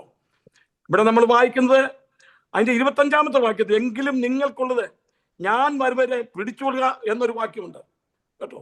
ഞാൻ വരുവരെ പിടിച്ചുകൊള്ളണം. നമ്മൾ ആ വാക്യം ഞാൻ പറയാൻ വിട്ടുപോയി. അതേ വെളിപ്പാട് ദിവസം 3:11 വായിക്കുമ്പോൾ നിന്റെ കിരീടം ആരും എടുക്കാതിരിപ്പാൻ നിനക്കുള്ളത് പിടിച്ചുകൊള്ളണം. വാക്യം എഴുതിയെടുത്തു. വെളിപ്പാട് 3:11 നിന്റെ കിരീടം ആരും എടുക്കാതിരിപ്പാൻ നിനക്കുള്ളത് പിടിച്ചുകൊള്ളണം. 1 തിമോത്തിയോസ് 6:12 നിത്യജീവനെ പിടിച്ചുകൊള്ളണം. നിത്യജീവനെ പിടിച്ചുകൊള്ളണം. നിനക്കുള്ളത് പിടിച്ചുകൊള്ളുക. ഇവിടെ ജയിക്കുകയും ഞാൻ അവർക്ക് എന്താ കൊടുക്കുമെന്ന് അറിയാമോ? ഇരുമ്പ് ജാതികളുടെ മേൽ അധികാരം കൊടുക്കും. എന്താണ് ജാതികളുടെ മേൽ അധികാരം? ഇത് കർത്താവിന്റെ വാഴ്ചയെക്കുറിച്ച് പ്രസ്താവിക്കുന്നതാണ്. നമ്മൾ ഒരു രാജാവ് നീതിയോടെ വാഴും, പ്രഭുക്കന്മാർ നീതിയോടെ ന്യായ പാലനം നടത്തുന്ന കാലത്ത് നമുക്ക് അധികാരം തരും. ദൈവത്തിന് സ്തോത്രം. ജാതികളുടെ മേൽ അധികാരം തരും കേട്ടോ. അന്ന് നമുക്ക് ഈ ലോകത്തിൽ പ്രഭുക്കന്മാരായി ഇന്ന് വാഴുവാൻ ദൈവം തരുന്ന അധികാരമാണ് ജാതികളുടെ മേലുള്ള അധികാരം. ദൈവത്തിന് സ്തോത്രം. 2 ഇരുമ്പുകോൽ കൊണ്ട് അവനവരെ മേയ്ക്കും കേട്ടോ. എന്ന് പറഞ്ഞാൽ ഇരുമ്പുകോൽ കൊണ്ട് മേയ്ക്കെന്ന് പറഞ്ഞാൽ ഉറപ്പുള്ള ഭരണത്തെ കാണിക്കുന്ന. അതുകൊണ്ട് കർത്താവ് രാജ്യത്ത് സ്ഥാപിക്കുമ്പോൾ ഇരുമ്പെടുത്ത് എല്ലാവരും നടുവടിച്ച് പൊട്ടിക്കുമെന്ന് ആരും ചിന്തിക്കരുത്. ഇരുമ്പ് കോൽ കൊണ്ട് മേയ്ക്കും എന്ന് പറഞ്ഞാൽ ഒരു ഇടയൻ പരിപാലിക്കുന്ന പോലെ തൻ്റെ ജനത്തെ പരിപാലിക്കും. ആടിനെ പരിപാലിക്കുന്ന പോലെ ഭരണം ഉറപ്പുള്ളതാണ്. അതാണ് ആ ഇരുമ്പ് കാണിക്കുന്നത്. 1000 ആണ്ട് വാഴ്ചയെ കാണിക്കുകയാണ്. യെശയ്യാ 32:1 വായിക്കുമ്പോൾ അവിടെ ഇങ്ങനെ വായിക്കുന്നു, ഒരു രാജാവ് നീതിയോടെ വരും, പ്രഭുക്കന്മാർ ന്യായത്തോടെ അധികാരം നടത്തും. ദൈവത്തിന് സ്തോത്രം. വെളിപ്പാട് 5:9-10 വായിക്കുമ്പോൾ പുസ്തകം വാങ്ങിയപ്പോൾ സഭ പാടുന്ന ഒരു പാട്ടുണ്ട്, കുഞ്ഞാറേ നീ അറുക്കപ്പെട്ടു, നിന്റെ രക്തത്താൽ ഞങ്ങളെ വിലയ്ക്ക് വാങ്ങി, ഞങ്ങളെ രാജാക്കന്മാരും പുരോഹിതന്മാരും ആക്കി വെച്ചു, ഞങ്ങൾ ഭൂമിയിൽ വാഴും. ഈ ഭൂമിയിൽ വാഴുന്ന 1000 ആണ്ട് വാഴ്ചയുണ്ട് കേട്ടോ. ഇരുമ്പുകോൽ കൊണ്ട് നീ അവരെ മേയ്ക്കും, ഇടയനെ പോലെ പരിപാലിക്കും. വെളിപ്പാട് പുസ്തകം 20-ാമത്തെ വാക്യം വായിക്കുമ്പോൾ അന്തരം ഒരു ദൂതൻ അഗാധത്തിൻ താക്കോലും ഒരു വലിയ ചങ്ങലയും പിടിച്ചുകൊണ്ട് സ്വർഗത്തിൽ ഇറങ്ങുന്ന ഞാൻ കണ്ടു. അവൻ പിശാചും സാത്താനും എന്നുള്ള പഴയ പാമ്പായ അതേ മൃഗത്തെ 1000 ആണ്ട്, സാത്താനെ 1000 ആണ്ടേക്ക് ചങ്ങലിട്ട് പൂട്ടി. 1000 ആണ്ട് കഴിവോളം ജാതികളെ വഞ്ചിക്കാതിരിപ്പാൻ അവനെ അഗാധത്തിൽ തള്ളിയിട്ട് അടച്ചു പൂട്ടുകയും മീതെ മുദ്രിടുകയും ചെയ്യും. എന്താണ് ജാതികളുടെ മേലുള്ള അധികാരം എന്നുള്ളത് നമ്മൾ ഭാവികാല സംഭവങ്ങൾ പഠിക്കുമ്പോൾ നമുക്കത് പഠിക്കാൻ തക്കവണ്ണം കഴിയും. ലൂക്കോസിന്റെ സുവിശേഷം 22-ാം അധ്യായം 28 മുതൽ 30 വരെയുള്ള വാക്യം എളുപ്പത്തിൽ വായിച്ചേ. നിങ്ങളാകുന്നു എന്റെ പരീക്ഷകളിൽ എന്നോടുകൂടെ നിലനിന്നവർ. എന്റെ പിതാവ് എനിക്ക് രാജ്യം നിയമിച്ചു തന്നതുപോലെ ഞാൻ നിങ്ങൾക്കും നിയമിച്ചു തരുന്നു. നിങ്ങൾ എന്റെ രാജ്യത്തിൽ എന്റെ മേശയെങ്കിൽ തിന്നു കുടിക്കുകയും സിംഹാസനങ്ങളിൽ ഇരുന്ന ഇസ്രായേൽ ഗോത്രം 12-നെയും ന്യായം വിധിക്കുകയും ചെയ്യും. മക്കളെ, നിങ്ങളുടെ രണ്ടുപേരുടെയും വായന നല്ലതായിരുന്നു കേട്ടോ. ഞങ്ങൾക്ക് എന്തോ കിട്ടുമെന്ന് ശിഷ്യന്മാർ ചോദിച്ചപ്പോഴേ എനിക്ക് ഇങ്ങനെയുള്ള വായന കേൾക്കാൻ വലിയ ഇഷ്ടമാണ്. ആ ചോണ, ആ ഉത്സാഹം, പരീക്ഷയ്ക്ക് എഴുതാനുള്ള താല്പര്യം. ഈ പരീക്ഷ എന്ന് പറഞ്ഞാലോ ഒരു നീർ പരീക്ഷ പോലെയാണ്, നിങ്ങൾ ഓർത്തോണം. അതുകൊണ്ട് നിങ്ങൾ എല്ലാവരും അതിൻ്റെ അകത്ത് അറ്റൻഡ് ചെയ്യണം. ആരും എനിക്കൊന്നും അറിയാമെന്ന് പറഞ്ഞിരിക്കരുത്. അത് നിങ്ങൾ അതിൻ്റെ അകത്ത് അറ്റൻഡ് ചെയ്യണം. ഇവിടെ ശിഷ്യന്മാർ ചോദിക്കുകയാണ് ഞങ്ങൾക്ക് എന്തോ കിട്ടും, സകലം വിട്ട എന്തോ വിട്ടതാ. ഒരു വല വിട്ടതിൻ്റെ കാര്യമാണ് കേട്ടോ, ഒരു ചൂണ്ട വിട്ടതിൻ്റെ കാര്യം അവർ ചോദിക്കുന്നത്. സകലതും വിട്ട് ഇറങ്ങിയ നിന്നെ അനുഗമിച്ച് ഞങ്ങൾക്ക് എന്തോ കിട്ടും. പുനർജന്മത്തിൽ നിങ്ങൾ ഇസ്രായേൽ ഗോത്രം അതേ 12 സിംഹാസനത്തിലിരുന്ന് ഇസ്രായേൽ ഗോത്രം 12-നെയും ന്യായം വിധിക്കും. ഈ ലോകത്തെ ന്യായം വിധിക്കാൻ കർത്താവിനോടുകൂടി ഇരിക്കുന്ന ആ പ്രത്യേക സന്ദർഭം നമുക്കൊന്ന് ഓർക്കാം. 2 തിമോഥെയോസ് 2:11 വായിക്കുമ്പോൾ സഹിക്കുന്നെങ്കിൽ കൂടെ വാഴും. ഇനി ജയാളികൾക്കുള്ള അധികാരം ഞാൻ പറയാം. 3 കൂട്ടം കാര്യം. മത്തായി 19:28 എഴുതിയെടുത്തു. ജാതികളുടെ മേൽ അധികാരം. 2 1 കൊരിന്ത്യർ 6:2 ലോകത്തെ ഭരിക്കുന്ന അധികാരം. നമ്മൾ ലോകത്തെ ഭരിക്കും കേട്ടോ. അതുകൊണ്ട് കർത്താവിന്റെ വരവെങ്കിൽ എടുക്കപ്പെടാൻ തക്ക നോക്കണം. ഇന്ന് നമ്മളെ ആർക്കും അറിയത്തില്ല. എന്നാൽ നമ്മളെ അറിയാൻ പോകുന്ന നമ്മൾ രാജാക്കന്മാരാണ്, പുരോഹിതന്മാരാണ്. ഇന്ന് ആരും ഇറങ്ങി എന്നല്ലാണ്ട് പറയരുത് ഞാൻ രാജാവെന്ന് അറിയാവോ ചോദിക്കരുത്. നമ്മുടെ പവർ നമ്മൾ വെളിപ്പെടാൻ പോകുന്നേ ഉള്ളൂ. നമ്മൾ രാജാക്കന്മാരും പുരോഹിതന്മാരുമാണ്. 1 കൊരിന്ത്യർ 6:2 നമ്മൾ ലോകത്തെ ഭരിക്കുന്ന അധികാരം കിട്ടും. 1 കൊരിന്ത്യർ 6:2 ദൂതന്മാരെ നമ്മൾ വിധിക്കും. പാപം ചെയ്ത ദൂതന്മാർ ഒരു കൂട്ടര് 2 പത്രോസ് 2:4 കിടപ്പുണ്ട് കേട്ടോ. അവരെ പാപം ചെയ്ത ദൂതന്മാരെ ആദരിക്കാതെ അത് അഗാധ തള്ളിയിട്ടിരിക്കുകയാണ് കേട്ടോ. അവരെ നമ്മൾ ന്യായം വിധിക്കും. ഇതാണ് ജാതികളുടെ മേൽ അധികാരം. ദൈവത്തിന് സ്തോത്രം. ഇനി ഉദയ നക്ഷത്രം 3ാമത് കിട്ടുന്ന എന്താണെന്നറിയാമോ? ഉദയ നക്ഷത്രം. എന്താണ് ഈ ഉദയ നക്ഷത്രം കേട്ടോ? അതിനെക്കുറിച്ച് വലിയ വിശദീകരണമുണ്ട്, പക്ഷെ നമുക്ക് സമയമില്ല. ഉദയ നക്ഷത്രം എന്നിവിടെ ഉപയോഗിച്ചിരിക്കുന്നത് നമ്മുടെ കർത്താവ് തന്നെയാണ്. വെളിപ്പാട് 22:6 വെച്ച് 16 22:16 ഞാൻ സഭകൾക്ക് വേണ്ടി നിങ്ങളോട് ഇത് സാക്ഷീകരിപ്പാൻ എന്റെ ദൂതനെ അയച്ചു. ഞാൻ ദാവീദിന്റെ പേരും വംശവും ശുഭ്രമായ ഉദയ നക്ഷത്രവുമാകുന്നു. ഞാൻ ശുഭ്രമായ ഉദയ നക്ഷത്രമാകുന്നു. ഞാൻ അവന് ഉദയ നക്ഷത്രം കൊടുക്കുമെന്ന് പറഞ്ഞാൽ കർത്താവിനെ കുറിച്ചുള്ള ആഴമായ വെളിപ്പാടുകൾ നമ്മൾ സ്വർഗത്തിൽ കിട്ടും. ഇപ്പൊ നമ്മൾ കണ്ണാടി കടമൊഴിയായി കാണുന്നു, അപ്പോൾ മുഖാമുഖമായി കാണും. ഞാൻ അവന് ഉദയ നക്ഷത്രം കൊടുക്കും. വീനസ് എന്ന് പറയുന്ന ഒരു നക്ഷത്രത്തെയാണ് ഈ ഉദയ നക്ഷത്രം എന്ന് പറയുന്നത്. അതിനെക്കുറിച്ചുള്ള വിശദീകരണമൊക്കെ എൻ്റെ കയ്യിലുണ്ട്, പക്ഷെ നമുക്ക് സമയമില്ല. ഈ ഭാഗം അവസാനിപ്പിക്കാം. ഭാവികാല സംഭവങ്ങൾ നമുക്ക് ഓരോന്നായിട്ട് പഠിക്കാൻ തക്കണ്ടുണ്ട്. എസ്കറ്റോളജി ഇവിടെ വായിക്കുന്നു. ഞാൻ ഒരു ഉദയ നക്ഷത്രം. ഉദയ നക്ഷത്രം എന്ന് പറഞ്ഞാൽ നമ്മുടെ കർത്താവായ യേശു ക്രിസ്തുവിനെ നമുക്ക് കിട്ടും. സ്വർഗത്തിൽ ചെന്നാൽ ആരെ കാണാനാണ് ആഗ്രഹിക്കുന്നത്? അവിടുത്തെ കൊട്ടാരത്തിൽ വസിക്കണം, അതിനുവേണ്ടിയാണോ പോകുന്നത്? ഏറ്റവും വലിയ ആഗ്രഹം എന്താണെന്നറിയാണോ? എൻ്റെ ആഗ്രഹം എൻ്റെ യേശുവിനെ ഒന്ന് കാണണമെന്നാണ്. ഞാൻ അവന് ജയിക്കുന്നു. ഞാൻ ഉദയ നക്ഷത്രം കൊടുക്കുമെന്ന് പറഞ്ഞാൽ യേശു ക്രിസ്തുവിനെ കുറിച്ച് ഇപ്പോൾ നമ്മൾ അറിഞ്ഞതിനേക്കാൾ കൂടുതലുള്ള ശ്രേഷ്ഠകരമായ വെളിപ്പാട് ലഭിക്കും. 2 2 പത്രോസ് 1:19 വായിച്ചേ. 2 പത്രോസ് 1:19. നേരം വെളുക്കുകയും നേരം വെളുക്കുകയും നിങ്ങളുടെ ഹൃദയങ്ങളിൽ ഉദയനക്ഷത്രം ഉദിക്കുകയും ചെയ്യുവോളോ ഇരുണ്ട സ്ഥലത്ത് പ്രകാശിക്കുന്ന വിളക്ക് പോലെ അതിനെ കരുതിക്കൊണ്ടാൽ നന്ന്. നേരം വെളുക്കും ഒരു ദിവസം, ആ ഉദയനക്ഷത്രം വെളിപ്പെടും. നമ്മുടെ ബിലയാം സംഖ്യാപുസ്തകം 24:17 പറഞ്ഞു, അതേ ഞാൻ ആ നക്ഷത്രം കാണും, യാക്കോബിൽ നിന്നൊരു നക്ഷത്രം ഉദിക്കും. അവൻ ആ വെളിപ്പാട് കണ്ടു. സംഖ്യ 24:17. ദൈവത്തിന് സ്തോത്രം. നമ്മൾ യോഹന്നാൻ സമയമില്ലാത്തതുകൊണ്ട് ഞാനങ്ങ് നിർത്തുകയാണ്. യോഹന്നാൻ 17:27, ദാനിയേൽ 12:3, നീതിമാന്മാർ നക്ഷത്രങ്ങളെ പോലെ ശോഭിക്കും. ഉദയനക്ഷത്രമുണ്ട്, നീതി സൂര്യനുണ്ട്. ഒരു വാക്യം വായിക്കാം. മലാക്കി 4:2 വായിച്ചേ. എന്റെ നാമത്തെ ഭയപ്പെടുന്ന നിങ്ങൾക്കോ നോക്കണമേ, എന്റെ നാമത്തെ ഭയപ്പെടുന്ന നിങ്ങൾക്കോ നീതി സൂര്യൻ ലോകോപശാന്തികളോട് ഉദിക്കുന്ന ഒരു ദിവസമുണ്ട്. എന്താണ് നീതി സൂര്യൻ? നമ്മുടെ കർത്താവാണ് നീതി സൂര്യൻ. ഉദയനക്ഷത്രം അവന്റെ രഹസ്യവരവിനെ കാണിക്കുന്നു. അതാണ് 2 പത്രോസ് 1:19. ഉദയനക്ഷത്രം ഉദിക്കുക യേശുവിന്റെ രഹസ്യവരവിനെ കാണിക്കുന്നു. നീതി സൂര്യൻ ഉദിക്കുക യേശുവിന്റെ പരസ്യവരവിനെ കാണിക്കുന്നു. അതൊക്കെ നമ്മൾ തുറന്ന് ചിന്തിക്കാൻ തക്കണം പോവുകയാണ്. നീതി സൂര്യൻ ഉദിക്കും, എന്റെ നാമത്തെ ഭയപ്പെടുന്ന നിങ്ങൾക്ക് നീതി സൂര്യൻ ഉദിക്കും. കർത്താവിന്റെ പരസ്യവരവിനെയാണത് കാണിക്കുന്ന. വെളിപ്പാട് ദിവസം 19:11 മുതൽ. ഇപ്പോൾ ഉദയനക്ഷത്രം ഉദിക്കാൻ വേണ്ടി നമ്മൾ കാത്തിരിക്കുകയാണ്. നേരം വെളുക്കും, ഉദയനക്ഷത്രം ഉദിക്കും. ജയിക്കുന്നവന് ഞാൻ ഉദയ നക്ഷത്രം കൊടുക്കും. കർത്താവിനെ കിട്ടും, കർത്താവിനെ കാണും, ഞാൻ അവനെ കാണും എന്ന് നമ്മൾ ദൈവത്തിന്റെ വചനത്തിൽ വിളിയാൻ പറയുന്നില്ലേ? ഞാൻ അവരെ കാണും. ഞാൻ ആ വാക്യം പറഞ്ഞ് അവസാനിപ്പിക്കട്ടെ. ജയിക്കുകയും ഞാൻ കൽപ്പിച്ച പ്രവൃത്തികളെ അവസാനത്തോളം അനുഷ്ഠിക്കുകയും ചെയ്യുന്നവന് എന്റെ പിതാവ് എനിക്ക് തന്നതുപോലെ, 1, ഞാൻ ജാതികളുടെ മേൽ അധികാരം കൊടുക്കും. 2, അവൻ ഇരുമ്പുകോൽ കൊണ്ട് അവരെ മേയ്ക്കും എന്ന് പറഞ്ഞാൽ ഭരണം നടത്തും. 3, അതേ കുശവന്റെ പാത്രം പോലെ അവർ നുറുങ്ങിപ്പോകും. അവരുടെ ജീവിതത്തിൽ അന്ന് കർത്താവിന് വേണ്ടി അതേ 1000 ആണ്ട് വാഴ്ചയിൽ ആരൊക്കെ വരാൻ പോകുന്നുള്ളത് ഞാൻ പിന്നീട് പറയാം. കുശവന്റെ പാത്രങ്ങൾ പോലെ അതെ നുറുങ്ങിപ്പോകും. അവന് ഞാൻ ഉദയ നക്ഷത്രം കൊടുക്കും.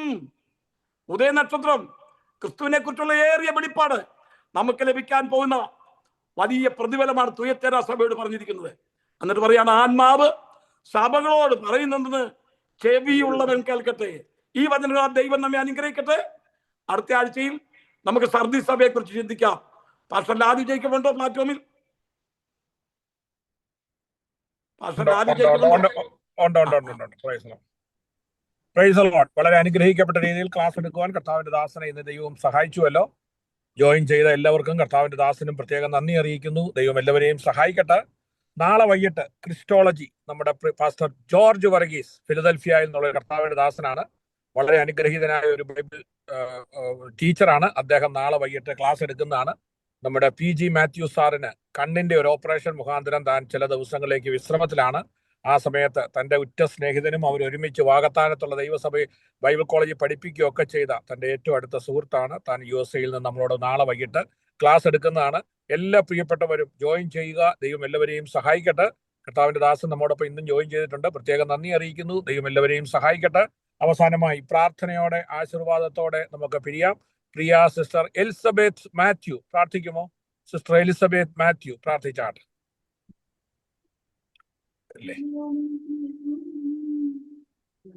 ഹല്ലേലൂയ. സ്തോത്രം സ്തോത്രം. പരിശുദ്ധനായ ദൈവമേ സ്വർഗ്ഗീയ പിതാവേ, നന്ദി നിറഞ്ഞ ഹൃദയത്തോടെ അങ്ങേക്ക് സ്തുതിക്കുന്നു, സ്തോത്രം ചെയ്യുന്നു. CV ആൻഡ്രൂസ് പാസ്റ്ററിന്റെ കർത്താവെ വചനം കേൾക്കുവാനും പഠിക്കുവാനും ഞങ്ങൾക്ക് തന്ന ഭാഗ്യത്തിനായി നിനക്ക് സ്തുതിക്കുന്നു, സ്തോത്രം ചെയ്യുന്നു. അത് ഗ്രഹിക്കുവാനുള്ള കഴിവും ബുദ്ധി അറിവും ജ്ഞാനവും ഞങ്ങൾക്ക് തിരുമാറാണമേ എന്ന് പ്രാർത്ഥിക്കുന്നു. ഇത് ഞങ്ങളുടെ ജീവിതത്തിൽ ഏറ്റവും അനുഗ്രഹമാക്കി തീർക്കുമാറാണമേ എന്ന് പ്രാർത്ഥിക്കുന്നു കർത്താവെ.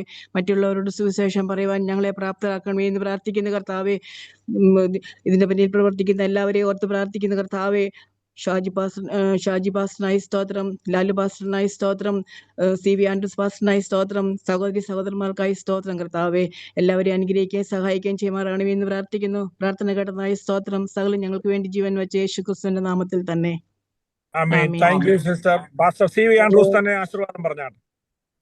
നമ്മുടെ കർത്താവായ യേശു ക്രിസ്തുവിന്റെ കൃപയും പിതാവാം ദൈവത്തിന്റെ സ്നേഹവും പരിശുദ്ധാത്മാവിന്റെ സാഹിത്യവും സഹവാസവും എളിയവരാകും നമ്മോട് തന്റെ വരവരെയും ഉണ്ടായിരിക്കുമാറാകട്ടെ. ആമേൻ. ആമേൻ. എല്ലാവർക്കും നന്ദി. ദൈവം എല്ലാവരെയും സഹായിക്കട്ടെ. നാളെ വൈകിട്ട് ഇന്ത്യൻ ടൈം 9 മണിക്ക് നമുക്ക് വീണ്ടും കാണാം. ദൈവം എല്ലാവരെയും സഹായിക്കട്ടെ. Thank you.